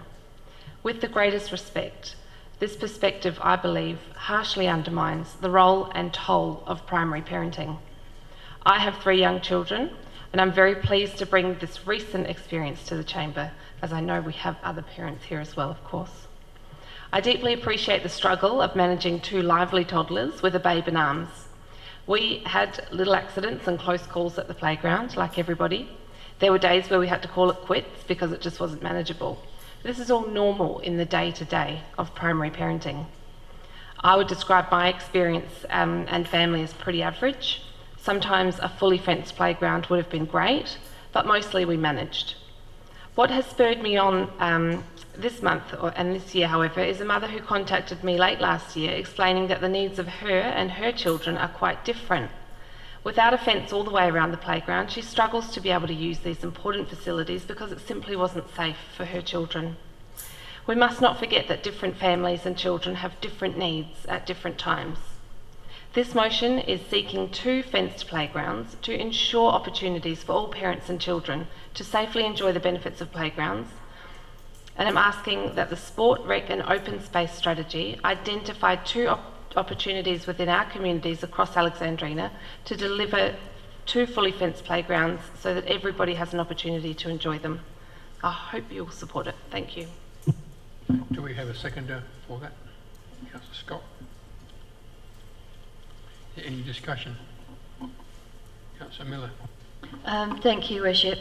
I very much look forward to the Sport and Recreation Strategy and Facilities Development Plan body of work, and if it doesn't, and identifying if there is a need for this. I don't have any issue with this, except that I'm hoping the strategy tells us there is a need and what is the priority and what isn't. So I don't see any harm in asking that the strategy look at this. Such an initiative would then be prioritised amongst every other demand. So I certainly don't see any harm in this, and I'll be supporting it. Thank you. So, any further discussion? Councillor Scott. Yes, I don't think this is unreasonable at all. It's very easy to say, oh well, parents just need to look after their children. That's all very well until one happens to fall over and hurt itself, and you've got 2 others that are roaming around, and especially if the first one really does do damage, your distraction is, it might only be brief. If you're near a road and they're playing with the ball can finish up on the road and the child following it. And so I don't think we should underestimate the need for this. All I would add is that the playground equipment, the whole thing could be tailored perfectly with the right sort of playground equipment. We also have people with disabled children as well, and all sorts of special needs. And I don't think it's unreasonable that we dedicate a couple of them to so people can go there and totally relax rather than it being a nightmare keeping up with, especially if you've got visiting children as well, friends. The risk register goes up even higher, so I'd fully support it. Okay. Any further discussion? Do you wish to use your right of reply? No. So I'll put the motion. All those in favour? Against? It's carried. I might say when we built Bristow Smith Adventure Playground, which is what it is, we were strongly advised by the designers, who are experts in the field, not to fence it. We did put a fence at Strathalbyn on the new fence by the pool, and that was purely because of the terrain. They were more considered with the slope of the hill and adjacent to the water. But Bristow Smith is dead flat and wide open, but we'll see what comes back. So 7.9 is from Councillor Coomans regarding the bitumen sealing of part of Bahloo Glen Road, Mount Compass. Do you wish to move it and speak to it? Yep. Yes, Mayor Parks, yeah, look, I would like to move it, and I guess at this stage what I'm asking for is it to be included in our considerations in the budget. It's a road that has been on my to-do list for a long time. It was, as I said in the background information, it was recently upgraded to a rural connector road, which gives it the highest priority in terms of any further works. And I did ask for an indication of the cost for the whole section that was unsealed back in 22, and I was given a figure of $2.25 million for the whole road, and I thought that was rather high for one particular budget. So in re-looking at it, there's a 1.1 kilometre section from where the sealed road ends to Proctor Road Junction, and it does have a few bends in it, and it does require fairly regular maintenance that if we're going to do any, that we do that, seal that part first. And for that reason, I'd like it to be considered in the budget, in amongst lots of other projects that elected members will offer. Thank you. So is there a seconder for that? Is there a seconder for it? Councillor Nicholson? Is there any further discussion? If not, I'll put the motion. All those in favour? Against? It is carried. 7.10 is a motion from Councillor Maidment regarding the Strathalbyn Neighbourhood Centre Incorporated request for a loan. Your Worship, I'm declaring a conflict of interest due to my employment, and I'll be leaving the room. Thank you. For part 2 of this. Sorry. You've declared the conflict of interest, but you have to tell us what the conflict is. Sorry, Worship, I thought I did. It's related to my employment for part 2 of this motion, if it would have an impact on my employer. Thank you. You wish to speak to it? Just wait until she's gone. Here you go. Thank you very much. This motion is an attempt to provide transport options and flexible transport options for ratepayers north of the Finnis. So we take in Clayton Bay, Malang, Langhorne Creek, Strathalbyn, all the way out to Woodchester and the far-flung reaches of the council district. I've been hearing about transport problems in my area for well over 40 years, and nothing's been done about it. We've talked about it, and we're going to have workshops on it, and nothing concrete seems to be happening in the immediate future. So up until Christmas time last, we had an option at Strath with hiring the Creek Cruiser, as it's known. That was a company that had 2 12-seater buses. They decided that they would sell their business and no longer operate that service. The reason they were selling was their ageing couple. They just want to retire, and hit the road. So they never sold the business, but they kept the buses, obviously. And in a conversation with the owner, I was able to get him to hold one of these buses, depending upon the outcome of tonight's motion. And this idea came about in discussions, obviously, with the Neighbourhood Centre, who were looking for some means of revenue raising and a social enterprise, if you like, and as well as helping the community. Now, the Creek Cruiser has been used to take residents to the wineries, on winery tours, to the races for race meetings. We have about 5 or 6 wedding venues around in the rural sector around Strath. But the people are staying in accommodation at Strathalbyn and haven't got any way of getting there as a group, so here's an option for them. The Neighbourhood Centre would be able to take people to medical appointments at Mount Barker, Adelaide, and to specialists wherever they might be, either north or south of Adelaide. Our current options at the moment is a taxi service from Mount Barker. So you ring up, you order a taxi, they'll come down, they'll pick you up, and it's very expensive. It could be $100 just to go back up to Mount Barker and back again. There's also options for day trips for our seniors to get them out of their nursing homes and aged care facilities for a day. And I like the concept where the Neighbourhood Centre are not asking for the money. They're actually saying, we would like to have a loan to purchase one of these buses. Then,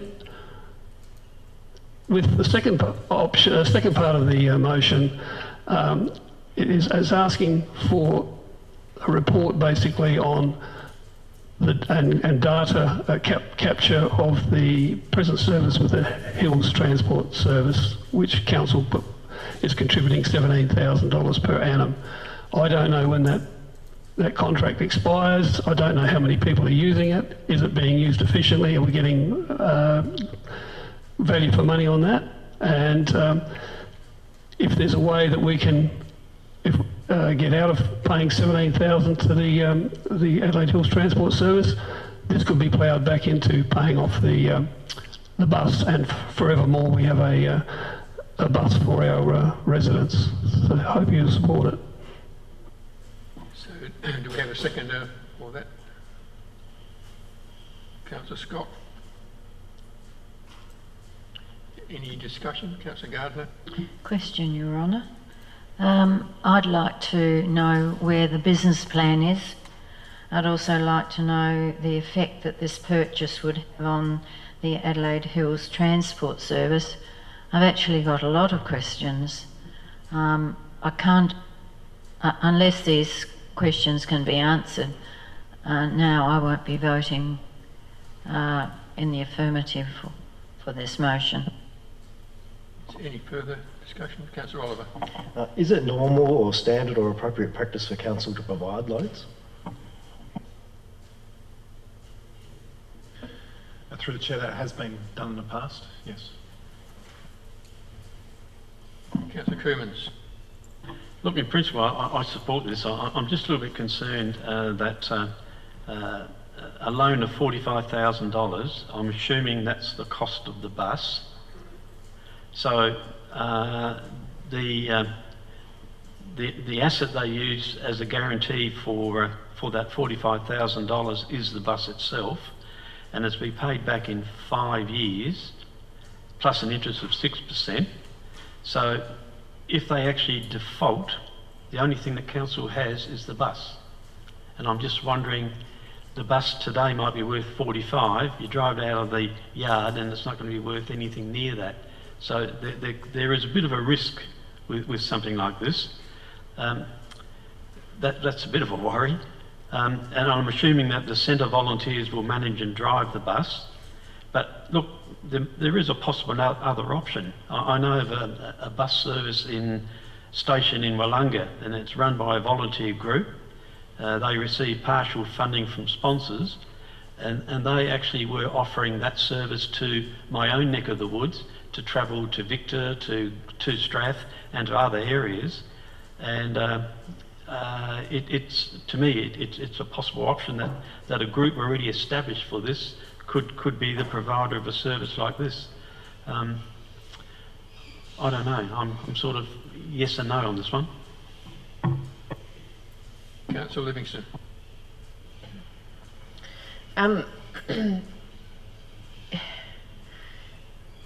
Question. I understand that there is some urgency so that the Strathalbyn Neighbourhood Centre can immediately purchase the minibus. I'm just wondering,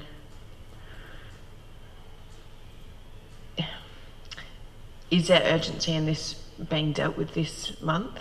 Because I note in here that you've got this detail has not been able to be tabled in the time frame required for the February 2024 meeting. So I'm just wondering if there's utility of bringing it back to another meeting to consider if that would provide sufficient time for information to be provided. Through the chair, this is Councillor Maidment's motion, and I understand through discussions with Councillor Maidment there is some urgency, and that's why it's structured this way, to make sure that a purchase can be made immediately within the month, and then consideration for if this service can replace the Adelaide Hills Transport Service be brought back at a later date, some more details brought at that time. I think Councillor Maidment, maybe any summing up, can answer the question about the urgency as well. Any further discussion? Councillor Scott.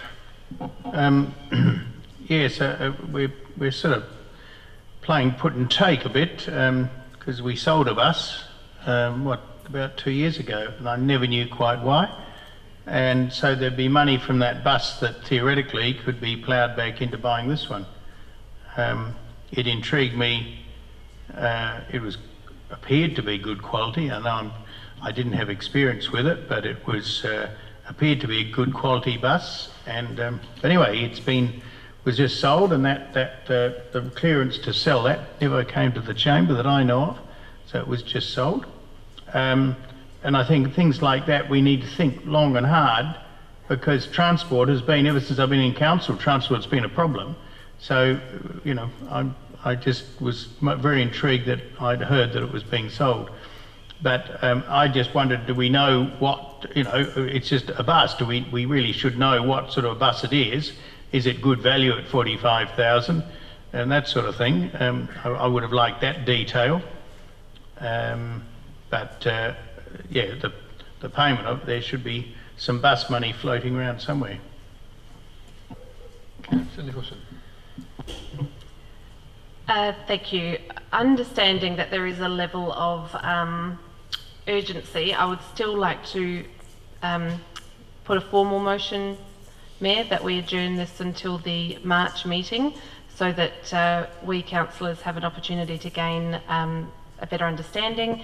I certainly would probably prefer to see a request directly from the Neighbourhood Centre as well. That's it. Formal Sorry, motion. yep. End of discussion. Is there a seconder for the formal motion, Councillor Livingston? You only asked the question, you can second it. Yep. So I put the formal motion to you. All those in favour? Against? So against? It's carried. We'll move to, we have to get Councillor Miller back. Councillor Miller back. Yeah.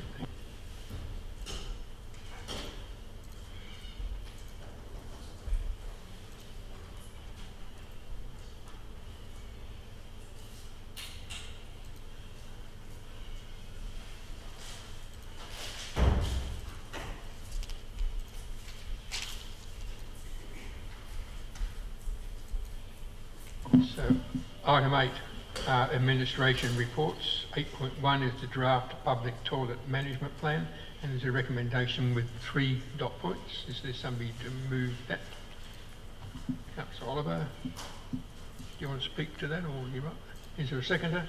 Councillor Gardner. Is there any discussion? Councillor Scott.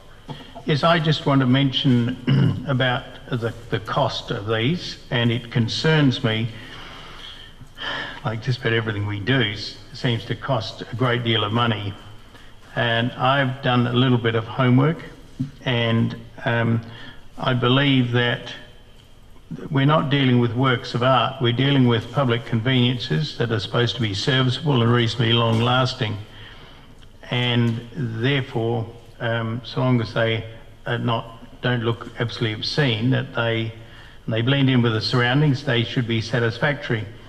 And having had experience with toilets made by the Williams Company at Bordertown, I made a phone call, and they tell me that they can supply a 4-berth toilet with a disability, the 4th one being disability, tiled, everything in it that you need, and I believe it's on site for $57,000.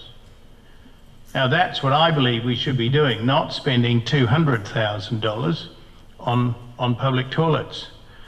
And some of them, when you look at them, are pretty flimsy, the new ones. You know, they're colour bond, sort of screwed or pop riveted to angle, a little bit of light angle line at the corners, and it just looks, yeah, they look ultra modern, but when you start paying big money for them, I just think we've got to find a better way. We must not go on spending more money than we need to on things that we need to have. And I think it's one of the major things confronting the council. But I'd like to see us, I've had experience with them, they'll last a long time, and I'd like the council to explore that as well. And I stand corrected if I'm wrong, but I was talking to the proprietor of the company when I spoke to him just prior to Christmas. Any further discussion? Councillor Miller. Thank you, Worship. I'm very glad there is a plan to guide current and future decision making. I think there will be a great response from the community again, and I want to say a very big thank you to those who took the time to respond to the survey last year. I note respondent 81, 82 and 83 was the same name and email address, albeit different comments the third time. And I do wonder if people know their names and email addresses are going to be published. The community is deeply interested in this, and I'm very grateful that my motion at 7.6 was supported. Changing places toilets are incredibly expensive.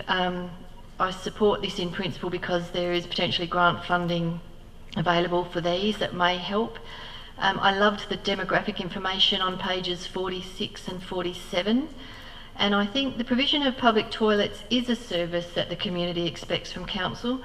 This process is thorough and well considered, it's open and transparent, and wherever it lands, the community has had many opportunities to have their say. And congratulations to the staff involved in the work done to date and the consultation plan, and I look forward to the community's feedback. Thank you. Any further discussion? I'll put the recommendation. All those in favour? Okay, so it's carried unanimously. 8.2 is the South Australian Recreational Boating Safety Strategies, a recommendation there with 2 dot points. Is there somebody to move that? Councillor Livingston? Sorry, it was a question. Question? So you're not moving it? What's the question? So I'm just looking at the report and the request from the department.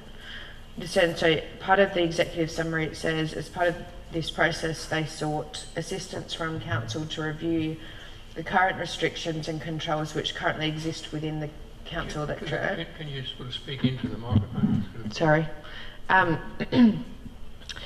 From on my reading, correct me if I'm wrong, what I've interpreted the draft letter is that it's a summary of the feedback from stakeholders rather than council answering the question put forward from the department about reviewing the restrictions. That's exactly right. The department asked council to put a questionnaire out. So we've done it on behalf of the department.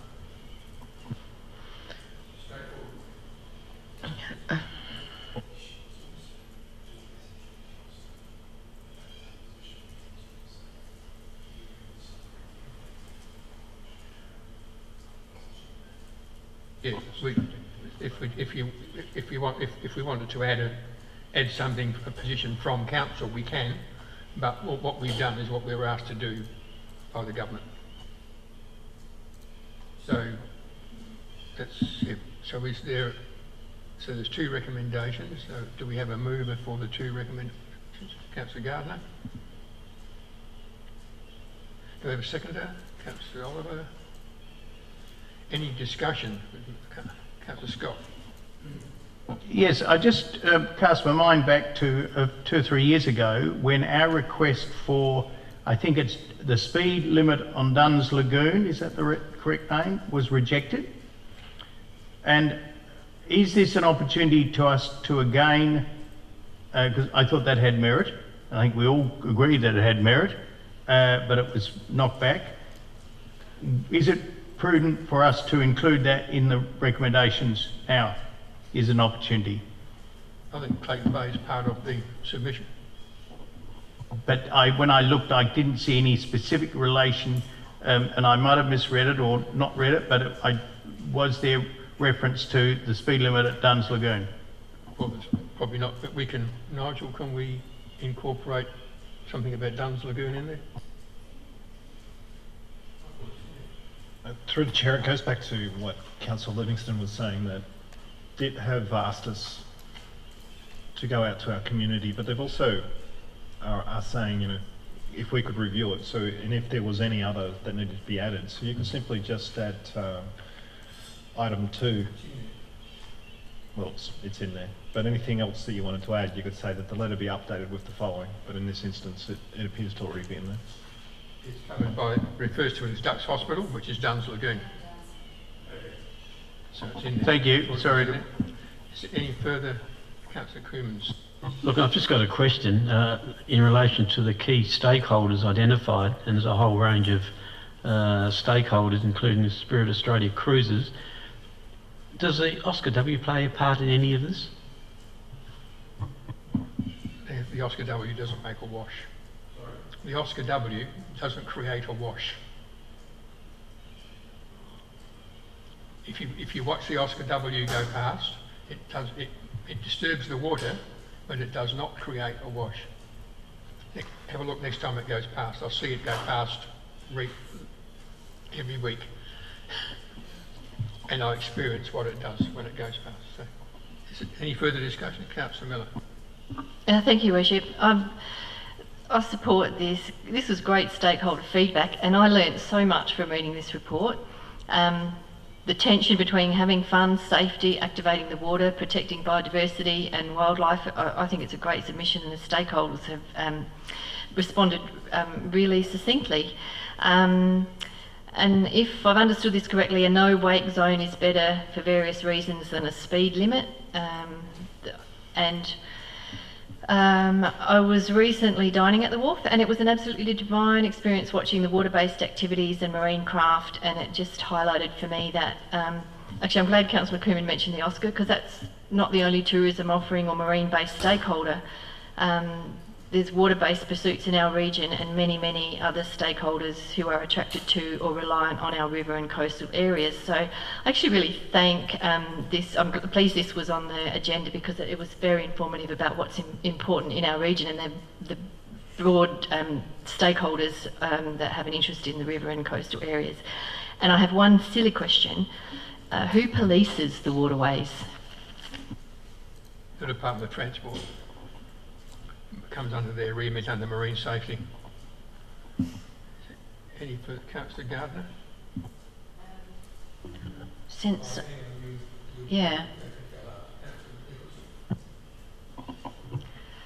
Thank you. I too was also really pleased to see the stakeholders have an opportunity to give their feedback, because I know this is an issue that has been going on for a long time, and here in our communities, I'm sure we'll be very glad to see some updates.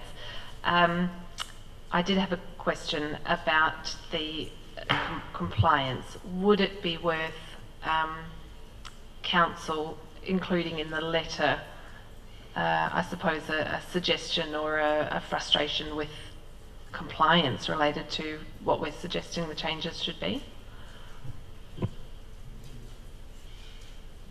Through the Chair, that can be added, yes, just encouraging, and it'd be similar to when the 40 kilometre an hour was put down on the beaches, that we wrote a similar thing saying, you know, it's in, please make sure that you comply, use your compliance on it. Any further discussion, Councillor Livingston? I'm happy to support the motion. I do make a few comments on whether or not they can be included in the draft letter. I don't necessarily agree that we're answering the questions that are put forward from the department. We've got no specific responses to the specific questions that were asked. And if we, as a council, are going to put forward what we believe should be changed from the restrictions, then that's completely separate. But what I want to propose to add to the letter is such that if the department do want us to consider specific changes in restrictions and to propose restrictions, that is a separate item, but our letter is the emphasis that it is a summary of feedback provided, not council's position as a council on the restrictions. I think that's particularly important. Yeah. That's what this is. It's exactly what this is about. It's council getting the feedback, submitting the feedback with comments, then the department looking at that, and this is part of a huge strategy on marine safety which has gone all the way up the river and all along the coast. It's a huge initiative. It's been going on social media for probably 6 or 8 weeks now, with questionnaires for people to fill out, trying to encourage people, and I know they've been pushing it around the industry. And when they come up, in the end, when they come up with whatever they're going to do, I believe they'll go into public consultation before any legislation changes. So any further discussion? Councillor Gardner, do you wish to close it? Yes, this is very important, and I am so grateful that SA Recreation are doing something about this. And in particular, the environmental impacts. We live in a Ramsar area. This is a very important area. And so many people have responded over the years, rung me, talked with me about the environmental impacts that boating has on our wildlife, the reeds and the riverbanks. And so I just think, thank goodness, something is being started, and hopefully can have an effect on what unfortunately at the moment is creating problems for our river and for the people who live along it.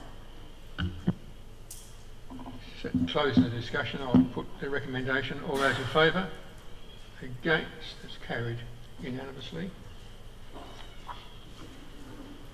8.3 is the Langhorne Creek Discovery Trail business case. There's a recommendation there with 3 dot points. Move, Councillor Miller. And you wish to speak to it? Yes or no? No. Is there a seconder? Councillor Maidment.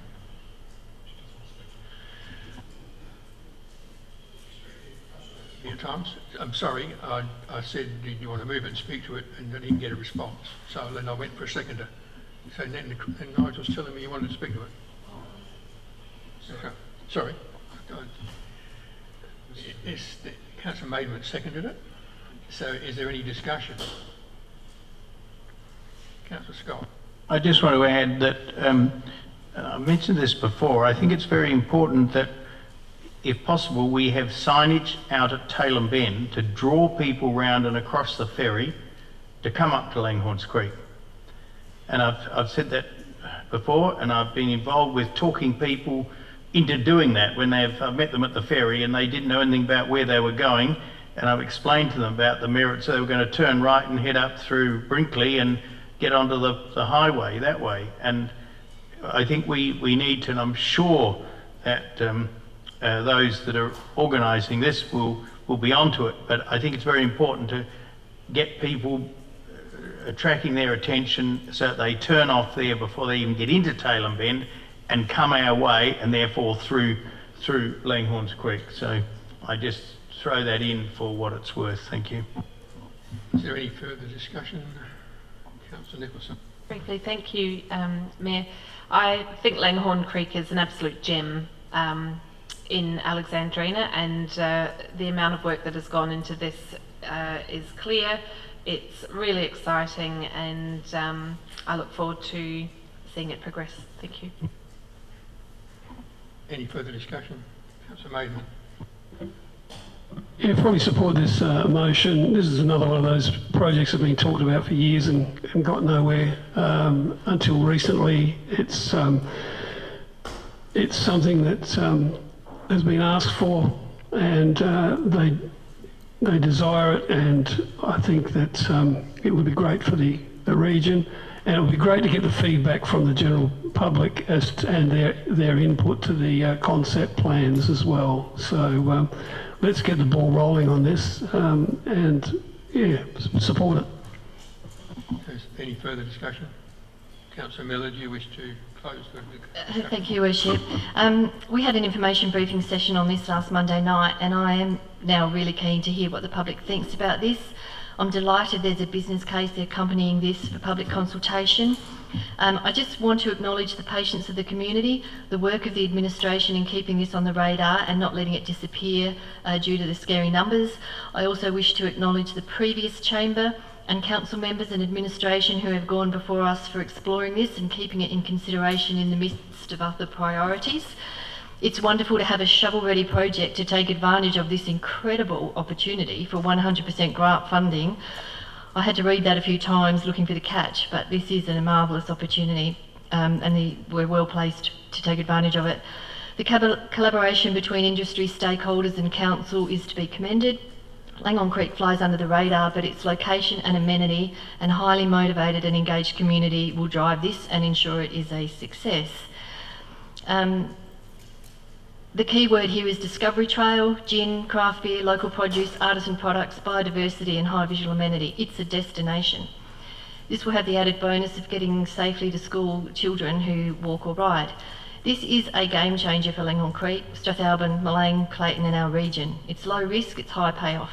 The local stakeholders will drive this and council is playing an invaluable role in facilitating this outcome. The Langhorne Creek community and business leaders are really motivated. I'm delighted to share that tomorrow night the reinvigorated Langhorne Creek Progress Association is having its first meeting, another stakeholder to add weight to this project. Council has invested in previous years and the next step is this important project is public consultation. Thank you. Close the discussion, so I'll put the recommendation. All those in favour? Against? It's carried unanimously. So 8.4 is a request to purchase a portion of West Creek Road, Langhorne Creek, and there is a recommendation with 2 points there. You're declaring conflict? I am, Your Worship. I have a material conflict of interest due to a related party doing contract work for the family here, and I will be leaving the chamber. Thank you.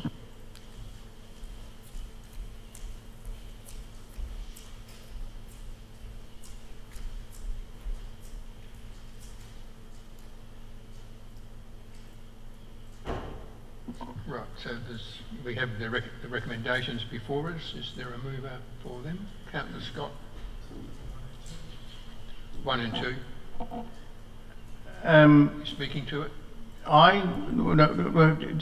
If I may, I will move 1. Hang on, where are we? Sorry. Recommendation 1 is that we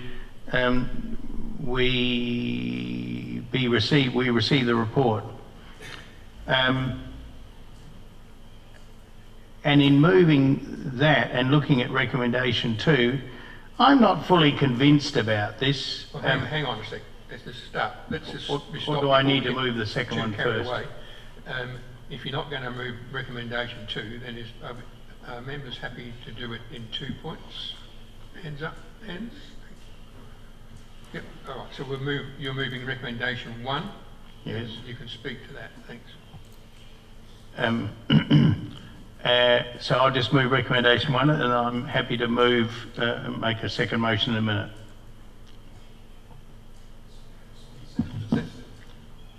Or I can move them straight now with the second one. Hang on. You're starting to become a little bit annoying and you're talking, interrupting me. There's a process. You told me you were going to move recommendation 1. Correct. Leave it at recommendation 1. Don't talk about recommendation 2. We haven't got to it yet. Right. Is there a seconder for recommendation 1? Councillor Nicholson. And is there any discussion relating to recommendation 1? If I may. And this has bearing on obviously what will follow. But looking at that, the one thing I'm not sure about is the distance from the corner of from McInerney Road to the corner of West Creek. And I can't remember how far that is, but it's not very far. I wonder, I question why we need 2 roads there running almost parallel, and that the community, obviously half the road users go one way and half go the other. They're about 22 of each, roughly, from what I can see here. And each lot expect a decent road in between. I wonder if we were to close the West Creek Road. Councillor Scott, all we're doing is receiving the consultation, that's all. We're not debating whether it's a good road, bad road, or how much it should be sold for. We're just receiving the consultation. That's what point 1 does, the recommendation 1 all right, does. It doesn't talk about all the other pros and cons.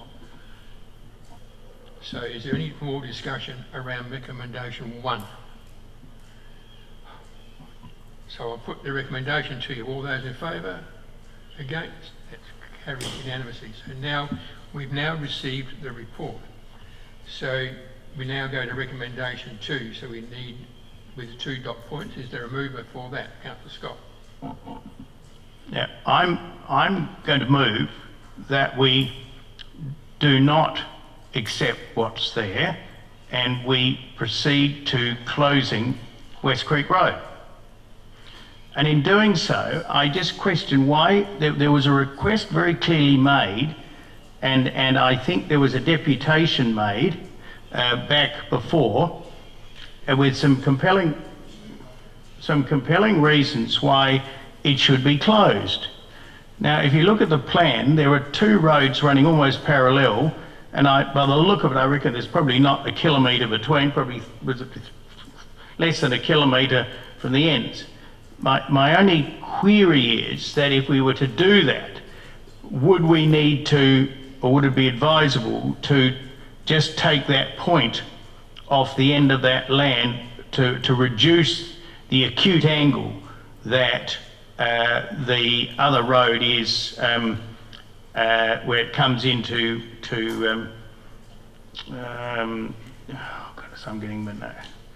into Macanani Road. There's a very tight corner there. Would we need to take a bit off that? But I question why we need to have, we have 2 roads running in the same direction.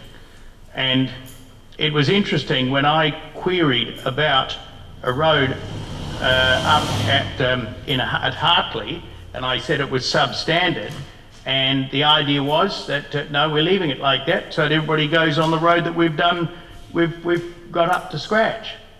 Well, we can't have inconsistency. If that's the case for that one, then the same should prevail here. And I believe, and what stuck in my mind is that the traffic, I think there have been stock losses on that road down there as well. I think, and I just question why we're doing it, and so I'm suggesting that we, I believe the land is going to be paid for by it's going to be purchased, and I believe the cost of doing the roads opening and closing is going to be paid by the purchaser, and so therefore I believe it is no cost to council. Do we have a seconder? Councillor Oliver.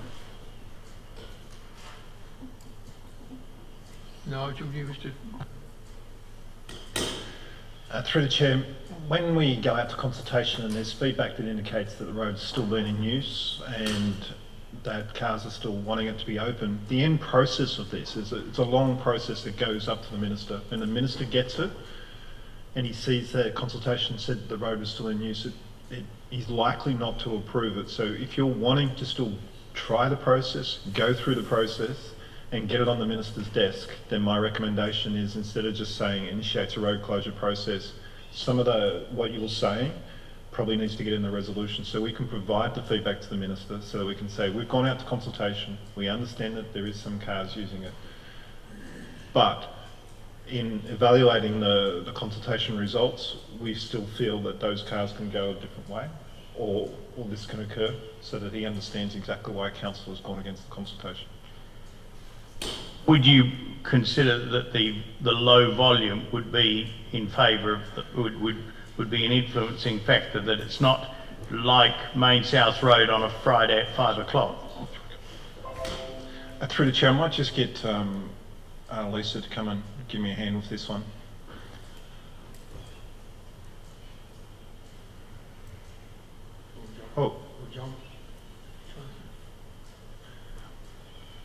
I just think it's worthwhile talking through the process and what usually happens with the consultation, just to clarify if I'm going down the right line. So through the chair, the next step, if council wish to progress this, is that everything to date would be wrapped up and be provided to the minister. The minister will look at all the consultation that was received, they'll look at all the data that's been provided by council, and that they will use that to make a consideration whether they wish to accept council's preference to close the road or not. So this, as the CEO has said, is just the first stage in quite a long process, but there's never a guarantee that the minister is going to approve a road closure.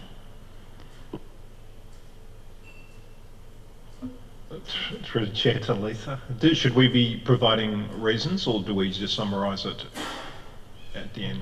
So the way that we present it to the council, to the minister, includes an overarching report that summarises all of the information that's been received to date, and a copy of all the information also must be provided, and they will potentially listen to this council recording as well. Okay. Thank you. Councillor Maidment. I read somewhere in this documentation that this is a preliminary consultation that went out on my say. This is not a full-blown community consultation. So do we have to go through that process before we go to the minister? And given that 6 respondents, there were 3 that only use the road seasonally, obviously through reaping and the grape harvest, 1 person daily, 1 person fortnightly, and 1 other. And given that the McInernys have been farming there for many generations, and they know their area better than anyone else, their desire to close this down for safety reasons, for stock movements, for other movements. They have a fairly large land holding down there. Seems quite prudent to me. Any further discussion? Councillor Scott, do you wish to use your right of reply? Yes, briefly. I think common sense needs to prevail. There was a good deputation made to us some time ago, and forgive me for not remembering when.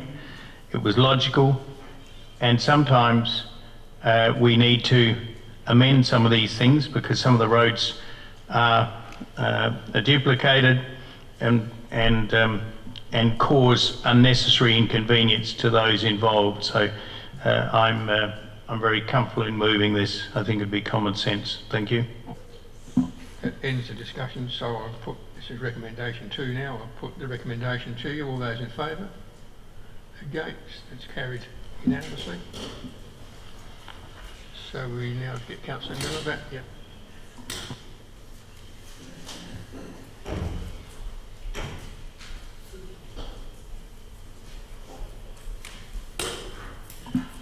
So 8.5 is the Strathalbyn Waste and Recycling Depot opening times, and there is a recommendation there before you. Move Councillor Maidment. Speak to it. I'm quite excited about the prospect of the waste depot being opened longer. As in the report, the town is growing. There is a definite need. I'm a user of that facility. And it's convenient to have it open a bit longer for our residents who utilise it. And it is a profit-making waste depot, which I was very happy to hear about. So let's make it more profitable and have it kept open for a bit longer. So do we have a seconder? Councillor Miller. Just very quickly, Your Worship, thank you. This is desperately needed. Thank you to the administration for recognising this and responding to the community's requests. It is a significant council touch point for our community in Strathalbyn and its surrounds. A Saturday opening will be embraced by our community and make sense. This operation provides a financial return to council, and I was pleased to see that too. And I hope you'll support this being included in the draft annual business plan. I understand that's the timing here. It's not going to happen this weekend or anything like that. It's for consideration. Any further discussion? Councillor Coomans. Have I got this wrong? In Councillor Maidment just says makes a profit. Yet in the recommendation it says opening at a cost of $60,540 per year. That's a cost, that's not a profit. And I guess the other thing is that the costs for a dump being open on a Sunday must be a heck of a lot more than having it open on a Saturday. Did we actually trial it, not rather than opening Sunday, but opening it on Saturday instead? I don't know. I don't get it. Through the chair, I don't know if we've tried a Saturday, but I do know that what the report talks about is you get so much waste that's brought in, and by bringing it open, making it open another day doesn't necessarily mean that you're going to make. I'm going around circles a little bit here. They still expect the same amount of waste, but it's going to be more convenient. Maybe I just need to go to the paragraph. It's making a profit now. But you will have to spend more money on opening up on a Sunday, on the Saturday, because yeah, that's right. There's double time. There's more people that are involved.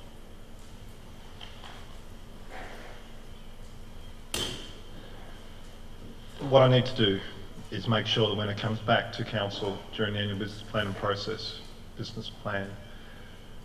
that we give more of a business case to let you know exactly how it all fits together. All this motion is doing is bringing it into the budget for later consideration. Councillor Oliver. Yeah, I interpreted the cost as that's the additional cost to run it, but there may not necessarily be additional cans or bottles. We're offering greater flexibility and accessibility to the public. Thank you. Any further discussion? Right of reply, Councillor Maidment, are you happy with what you've said? Right, so I put the recommendation. All those in favour? Against? It's carried unanimously. 8.6 is the adoption of branding for the Fleurieu Regional Assessment Panel, and there's a recommendation there. Before you move, Councillor Coomans. Yeah, look, as a member of that panel, I'm happy to move this. It just reinforces the separation between council and the FRAP, and so it makes sense. It actually creates an identity for FRAP, which it doesn't seem to have at the moment. So I'm only too happy to move this one. And seconded, Councillor Gardner. Any discussion? Councillor Oliver. I'd appreciate the need or the opportunity for separation, but this is a statutory authority. It's doing a defined role. I don't need this. I don't see the need for marketing, branding, and I wonder how much did this cost and other reasons why it's needed. Any further discussion, Councillor Nicholson? Thank you. In speaking to members of our community who have questions about process and applications regarding developments, I can really see the benefit to this because it helps the community to understand the complex process. So I commend the initiative. I think it's done. It's presented to us tonight, and I'm very happy to accept it. Any further discussion, Councillor Miller? I just have questions, Your Worship. The rotating council member, I just am curious how that works, and the FRAP was established in August 2020 as a joint effort for a number of reasons, and I just wondered if there's ever been a review of whether that it has resulted in cost savings and provision of further distinction from council and regional collaboration. So I do agree that this will help, but I just wondered, have we reviewed that as a regional DAP it's achieving what it set out to do? Through the chair, thanks. We're just about to. So we're in the process at the moment of reviewing our shared services arrangement with the District Council of Yankalilla, and one of the aspects of that review is to look at the operation of the Fleurieu Regional Assessment Panel. We'll be looking at some of the benefits that both councils have received as a result of it, and the data we've got today is really promising. We think that it's been a significant benefit to council. If it's okay with the presiding member, I might just add as well, just one of the other things that we really benefit from is where we've got those shared services and we're responding on behalf of the District Council of Yankalilla, it'd be great to have this branding so we're not sending out emails with the Alexandrina logo on it to Yankalilla residents. So that's where we've always thought that it's a really good idea to promote that as a separate brand. Any further discussion? Just the rotating chair, the rotating council member, I didn't understand that. Yeah, apologies, through the chair, the rotating member as it currently stands with this agreement is that you're only able to have a maximum of one elected member of council on the panel. Given that we've got 2 councils that participate in that panel, what we've essentially done is had one council utilise the sitting member, with the other having a deputy member. But you can only have one at each time, and then after 12 months we would then rotate it. So for instance, Councillor Coomans is our member, and Councillor Rothwell for the District Council of Yankalilla is theirs, and they've alternated it every 12 months. There is another option of not having any sitting member as well, which we might discuss in the report that's coming to you soon. Any further discussion? I'll put the recommendation. All those in favour? Against? It's carried unanimously. 8.7 is the proposed application of the Alexandrina Dog By-law for 2023. There's a recommendation there with 1 to 1.4. It's got nothing to do with how much it costs you to have a dog. Just to save you going on all night discussing it. So is there anybody telling you to move it? Councillor Gardner? Is there a seconder? Councillor Miller? Is there any discussion? Yeah. Councillor Maidment? Just a question, and I'm not familiar with the dog on leash areas in Strathalbyn. I know there's 2, and the dog on leash areas was resolved at the 16th of October 2017, prior to me even coming onto this council. So is that listed somewhere, those on leash areas? Is it on the website, or because there's lots of I see lots of dogs off leash in the river up towards Piper's Crest in north of Strathalbyn, and also down south towards Fleurieu, and I just wondered whether that was appropriate or not.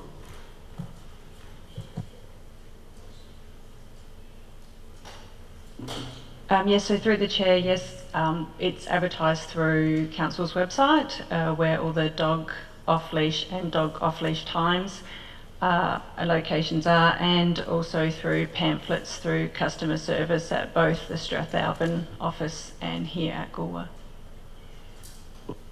Thanks, Melissa. Any further discussion? Councillor Scott.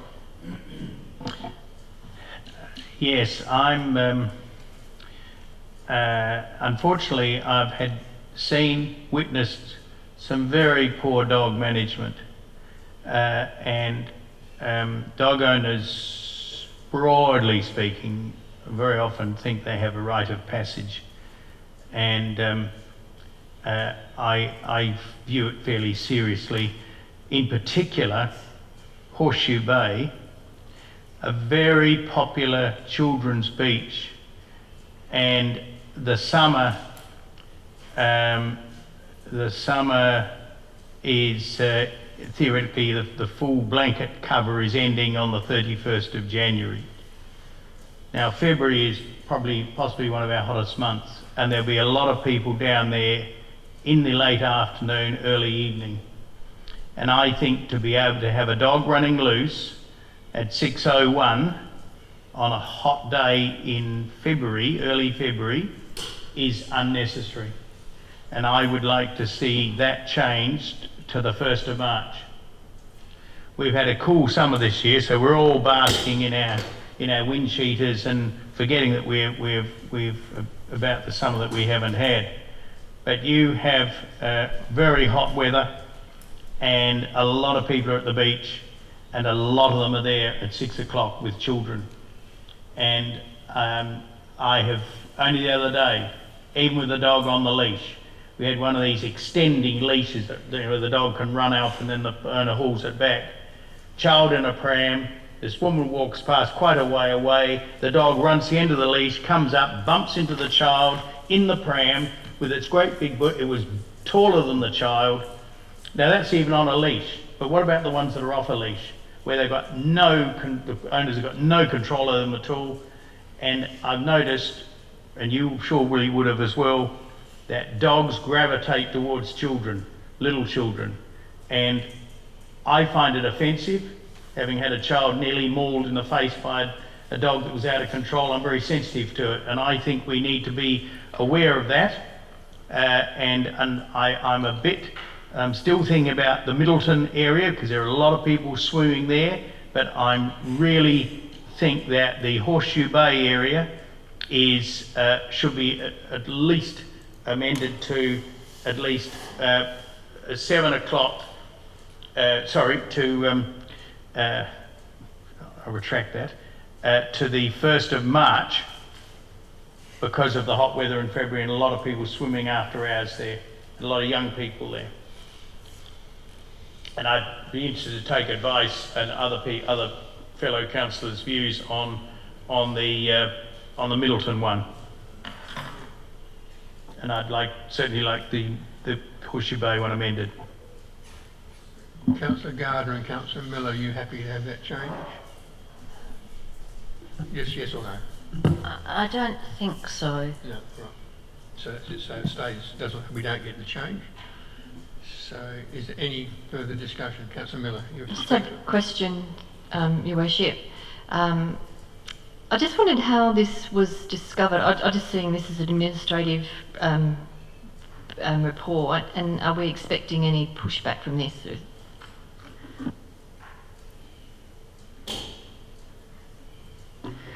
So through the chair, this just brings into line what is currently publicised through our communities, education through our community safety team. It's also in line with all the signage through our foreshore areas where we allow dogs to be off leash at certain times on certain months. So that's what this resolution is doing. Through the chair, I also understand from the Manager of Compliance that we did go out to consultation on this in the past as well and got extensive feedback, including walking around the beach and asking people at the time. So this just formalises following up on that from a couple of years ago. Any further discussion? It's not changing anything really. Councillor Gardner, you speak and you'll close the debate. Go in, Yeah. This is really just confirming what is already on notices at the beach. I'm at the beach every morning from around 6:30 and I'm off the beach at 8. There's lots of people who walk their dogs, and yes, there are some people who don't have their dogs under control.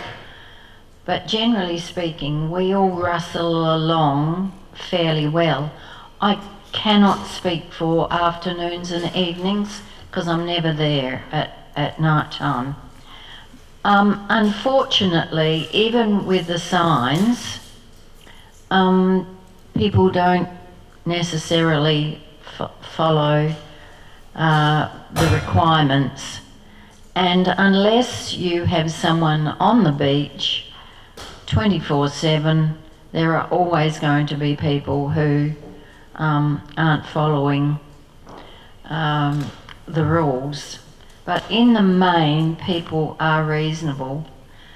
I guess it's a risk with people on the beach, with dogs and children. And I understand that. And it's also a risk for little dogs, people with big dogs. The big dogs are often running around, and on occasions people and dogs and children are hurt. I guess it's a risk we're willing to take because people with dogs love being able to be free on the beach. I think it's useful to have this ratified so it becomes the bylaw.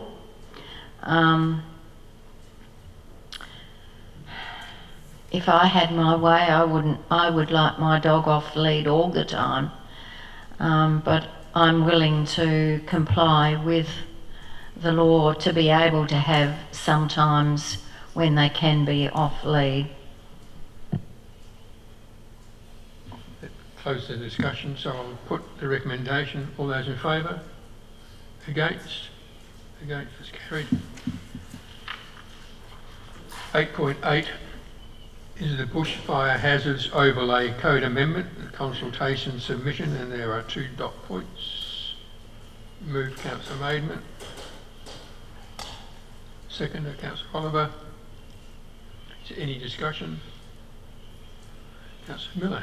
I just have a question, Your Worship. On page, I have 2 questions actually. Page 384, there's reference to new and improved evidence-based spatial data to improve accuracy, including at dot point 1, more current vegetation 2015. That doesn't mean we're using 2015 data for this. It's actually updating that from 2015. Is that correct? And then I've got another question. Through the Chair, yes, PLUS are currently undertaking quite substantial studies in that regard. A concern, I guess, is that how often that will be updated is being raised, but at this stage, yeah, it's more recent than 2015. Thank you. And the other one is on page 386, the implications for existing allotments. On the 3 paragraphs at the bottom of that page, in particular the last paragraph, block sizes aren't big enough to accommodate additional tanks, access requirements and pumps, and the frontage requirements. Is it retrospective, and who pays for that, and are the developers aware of this in the community? Through the Chair, I guess in that particular zone, the Master Plan Township Zone, is just an example that I've used in the report to demonstrate that that zone doesn't have any minimum allotment size criteria. And so when new land divisions come in, a lot of the sites are relatively small, and we really need to be mindful that they probably should be larger to be able to accommodate these additional requirements that are being suggested now, such as the tank sizes, access and accessibility to hoses and those sorts of things. Any further discussion? No. I'll put the recommendation. All those in favour? Against? It's carried unanimously. 8.9 is the Southern Communities Transport Scheme Advisory Committee, the resignation of Councillor Nicholson. There's a 2 dot point recommendation, one that we note the resignation of Councillor Nicholson, and the other point is that we appoint another member. So I guess the first thing we need to do is find out if there's another member who wishes to be appointed to the Southern Transports Advisory Committee. But if we don't have one, we don't have one. Well, am I allowed to nominate Councillor Gardner, who's the proxy? Yeah. Gardner, are you happy? Yeah. So, Councillor Gardner, you're happy to go in there, so we'll put... So,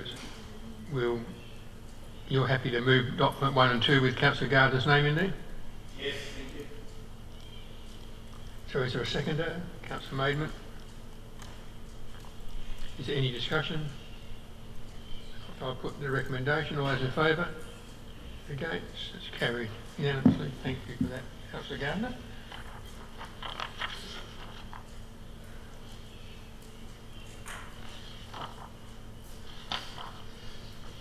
.10 is the Fleurieu Regional Waste Authority, appointment of a board member. And there's a recommendation there with 3 dot points. It's just a straightforward administrative stuff. Happy to move that. Seconder, Councillor Coomans. And if, oh, sorry, Yeah, I'd like to speak if I may. If you need to, yeah. It's straightforward. He's not here, but I'd just like to acknowledge the contribution of Andy Baker. While he appears to have only been on the board a short time, he was Yankalilla's representative for quite a while and was there when I joined that board some years ago, and made, from my observation, quite a considerable contribution to the running of that board, and that's why I wanted to acknowledge it. And we look forward to Alan Harvey being on there. Thank you. Any further discussion? I'll put the recommendation. All those in favour? Against? It's carried unanimously. 8.11 is the Chief Executive Officer's report. There's a recommendation that that report for January be received. Moved Councillor Oliver. Seconder, Councillor Livingston. Are there any questions of Nigel or comments regarding his report? Councillor Miller. Just a couple, thank you, Your Worship. I always ask if there's any emerging issues with the capital projects. Where the red lights are, it would be helpful to have a little bit more expanded commentary. The Goolwa Oval, I'm just wondering when we can expect something to be resolved there. I noticed the next meeting's the 27th of February.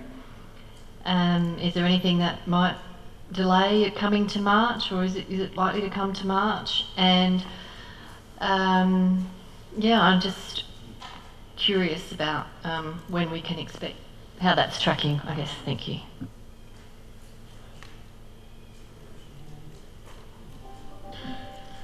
Through the Chair, I met with the General Manager of Community this morning and discussed the March time frame. We will be still on schedule to bring something to March, but we, as it says in the report, will be having a meeting next week.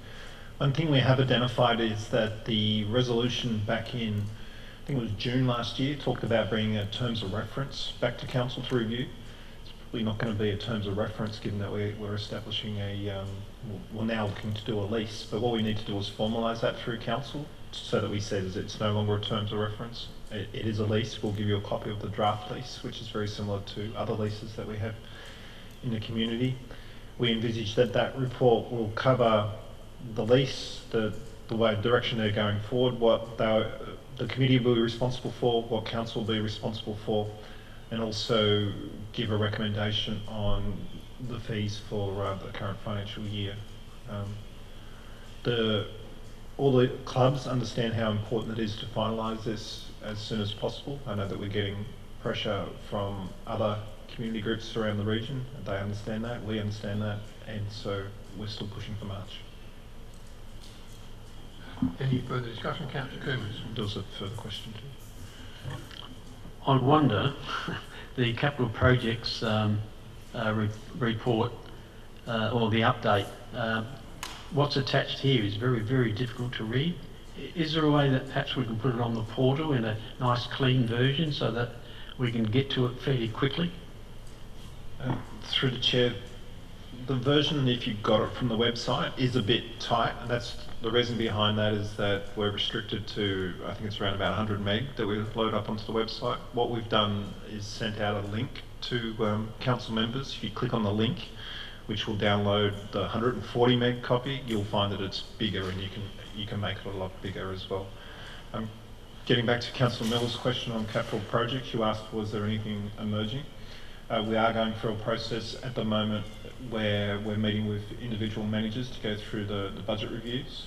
I did identify at the last council meeting that there is some variances with the wharf that we're going to bring to you because we are starting to eat into the contingency. All other issues will be identified in that mid-year review, but nothing has been highlighted to me as yet, so it hasn't been included in the report. Any further questions or comments regarding Councillor Scott? I'd just like to draw attention to number 10 on the forward agenda, the dual naming review of roads, reserves and public places policy. I have to commend all the staff for getting that onto that list. It's taken a long time. I noticed I won't worry about the fact there's no end date on it. At least it's on the list, so thank you for that. And hopefully we can get some outcome for that. It's been probably 6 or 7 years that I've been going on about it, and so but still, Rome wasn't built in a day, and I'll look forward to seeing it coming into fruition. Through the Chair, we do hope to bring that next month, but I'm also conscious that we also had 10 motions on notice today asking for more stuff from administration in the following month. So we'll juggle everything that comes in and stuff from the past. But I know that there's been a few comments from tonight that it's good that we're finally getting to certain issues, and we'll continue to get to those certain issues, but we also got to make sure that we address the new stuff coming in as well. So this list here is an estimate of what's coming next month, I'm hoping it will be there. Got any, Councillor Coomans? Yeah, just in relation to that capital projects update. It's a question, is it? Question, yeah. In relation to that capital projects update, that there was a link in an email, but it's something that I'd like to refer to quite often. So is it possible to actually put that link in the members portal so that we can get to it quicker? Through Chair, I can do that, yeah. I'd welcome that. We'll do that. Any further discussion? Councillor Miller. Sorry, Wish, I just had a follow-up question about the Goolwa Oval. I guess I'm keen to know if there is discussion occurring, if not on any cost recovery for the last 3 years, or that if there's any discussion happening about the current year, the current financial year, and user fees, if nothing else, just at least this year.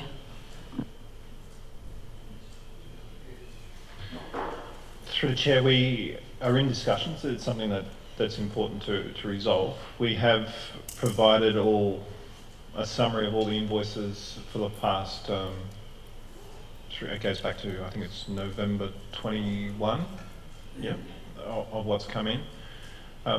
It's also, discussions have been around the facility, as in it still is a facility that's been built.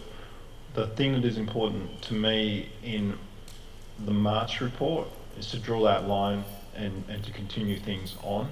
What I am excited about is that we're nearing a stage where the setup will be that they lease the facility, they will be getting the invoices for all the utilities. We're trying to bring back recommendations for kitchens, for lawnmowers, for maintenance. I want to put an end to the turf management, which costs $55,000 per year, the cleaning contracts which volunteers can start to do. So it's a big report which covers a lot of things, but I think that the discussion on the financials has been more focused on this current financial year, but the clubs are also taking it back to their committees to have that discussion. So, any further discussion? Put the recommendation, all those in favour? Against? That's carried unanimously. So item 9 is section 41, committees and advisory panels, minutes and reports. 9.1 is the minutes of the section 41 Heritage Advisory Committee of the 18th of January 2024. And there's a recommendation there that we receive those minutes. Councillor Nicholson. Seconder, Councillor Oliver. Any discussion? So I'll put the recommendation, all those in favour? Against? That's carried unanimously. 9.2 is a report from the Section 41 Heritage Advisory Committee on pre-approved road names list, and there is the recommendation of the committee and the recommendation of administration. Is there a mover for that with Councillor Maidment? Seconder, Councillor Nicholson. Any discussion? Councillor Scott. I just want to comment on the names and just mention that it was. I'm glad to see that Sergeant Durden, is that how you pronounce it, Durden, from Strathalbyn, was in amongst. I mean, all the others are all important names from the early days, and so often the wartime we get our generals and that sort of thing. It's great to see. Admittedly, he was a sergeant, but paid a big price and played an important role in a major battle in Britain. And it's nice to see that lower level of service person, as opposed to the generals and the air marshals and all that sort of thing. It's nice to see that they're getting named as well, or having streets named after them. I think that's important, and recognition of the fact that so many, dare I say, ordinary people from right across Australia served in the war, and it's just good that some of them being acknowledged, so thank you. Is there any further discussion? So I'll put the recommendation, all those in favour? Against? That's carried unanimously.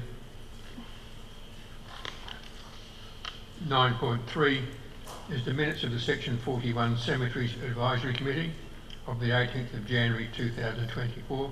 On the recommendation that we receive and note those minutes. Move Councillor Gardner. Seconder, Councillor Oliver. Any discussion relating to those minutes? If not, Councillor Coomans. Thanks, Mayor Parkes. In relation to the summary of the meeting, it talked about the Catholic cemetery closing at Port Elliot, but there's also an ordinary public Port Elliot cemetery there as well. I'm just wondering whether this adds to the confusion that in fact the Port Elliot cemetery is closing when in fact only part of it is. Am I right?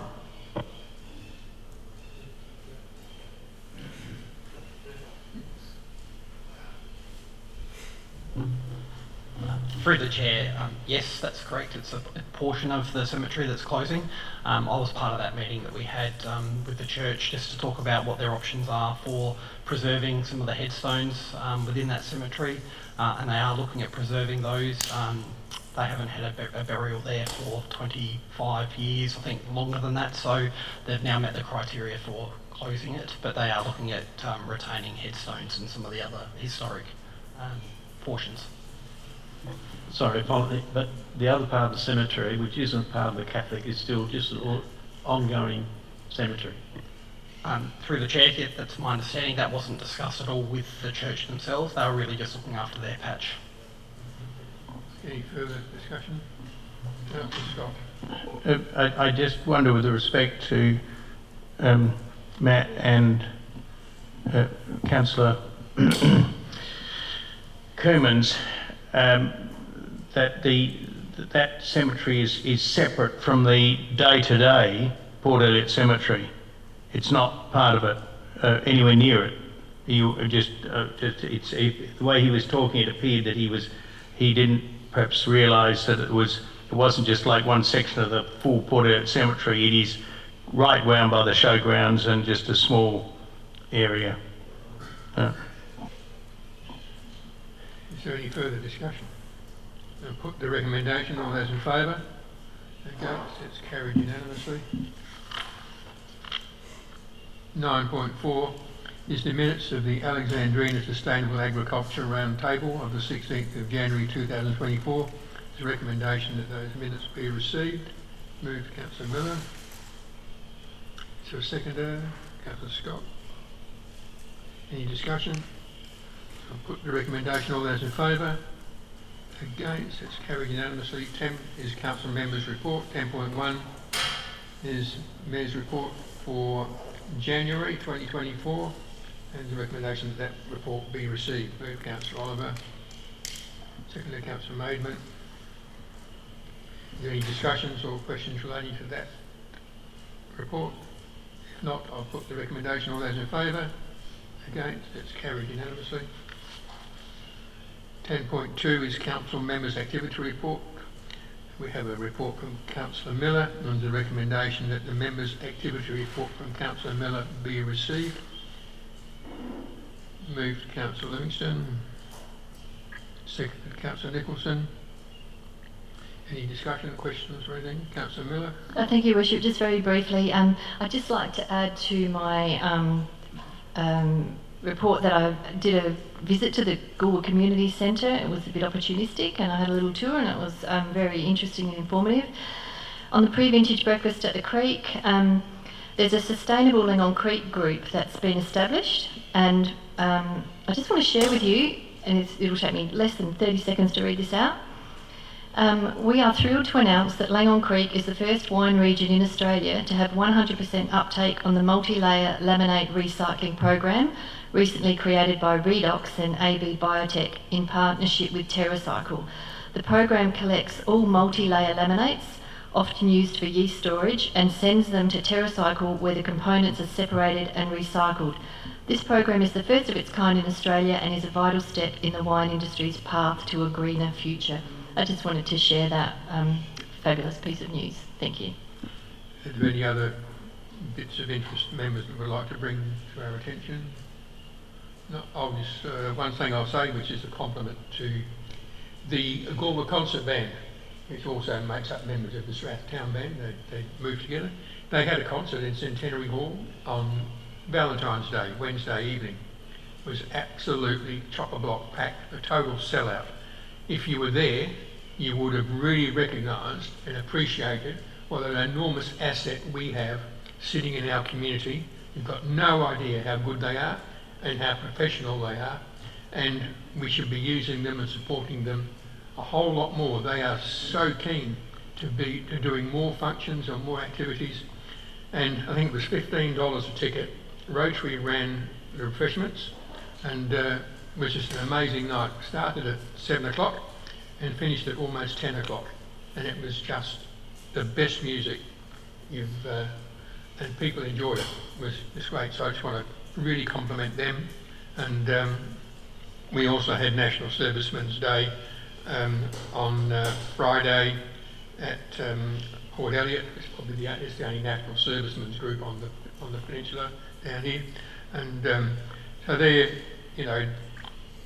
predominantly World War II members and starting to really struggle for to be able to continue doing that service each year. So next year may be the last National Servicemen's Day they have at Port Elliot. And again, the compliments to Council on what they've done to that building, the RSL Hall in Port Elliot, the renovations and upgrades to that building. It's a beautiful, beautiful building, but it's when you walk in, you just really can tell what a fantastic job is being done. So I'll congratulate our administration on starting to look after some of our buildings, because it's really good. So I'll put the recommendation. All those in favour? Against? Anybody against? That's carried unanimously. I did ask if any, 11 is confidential items.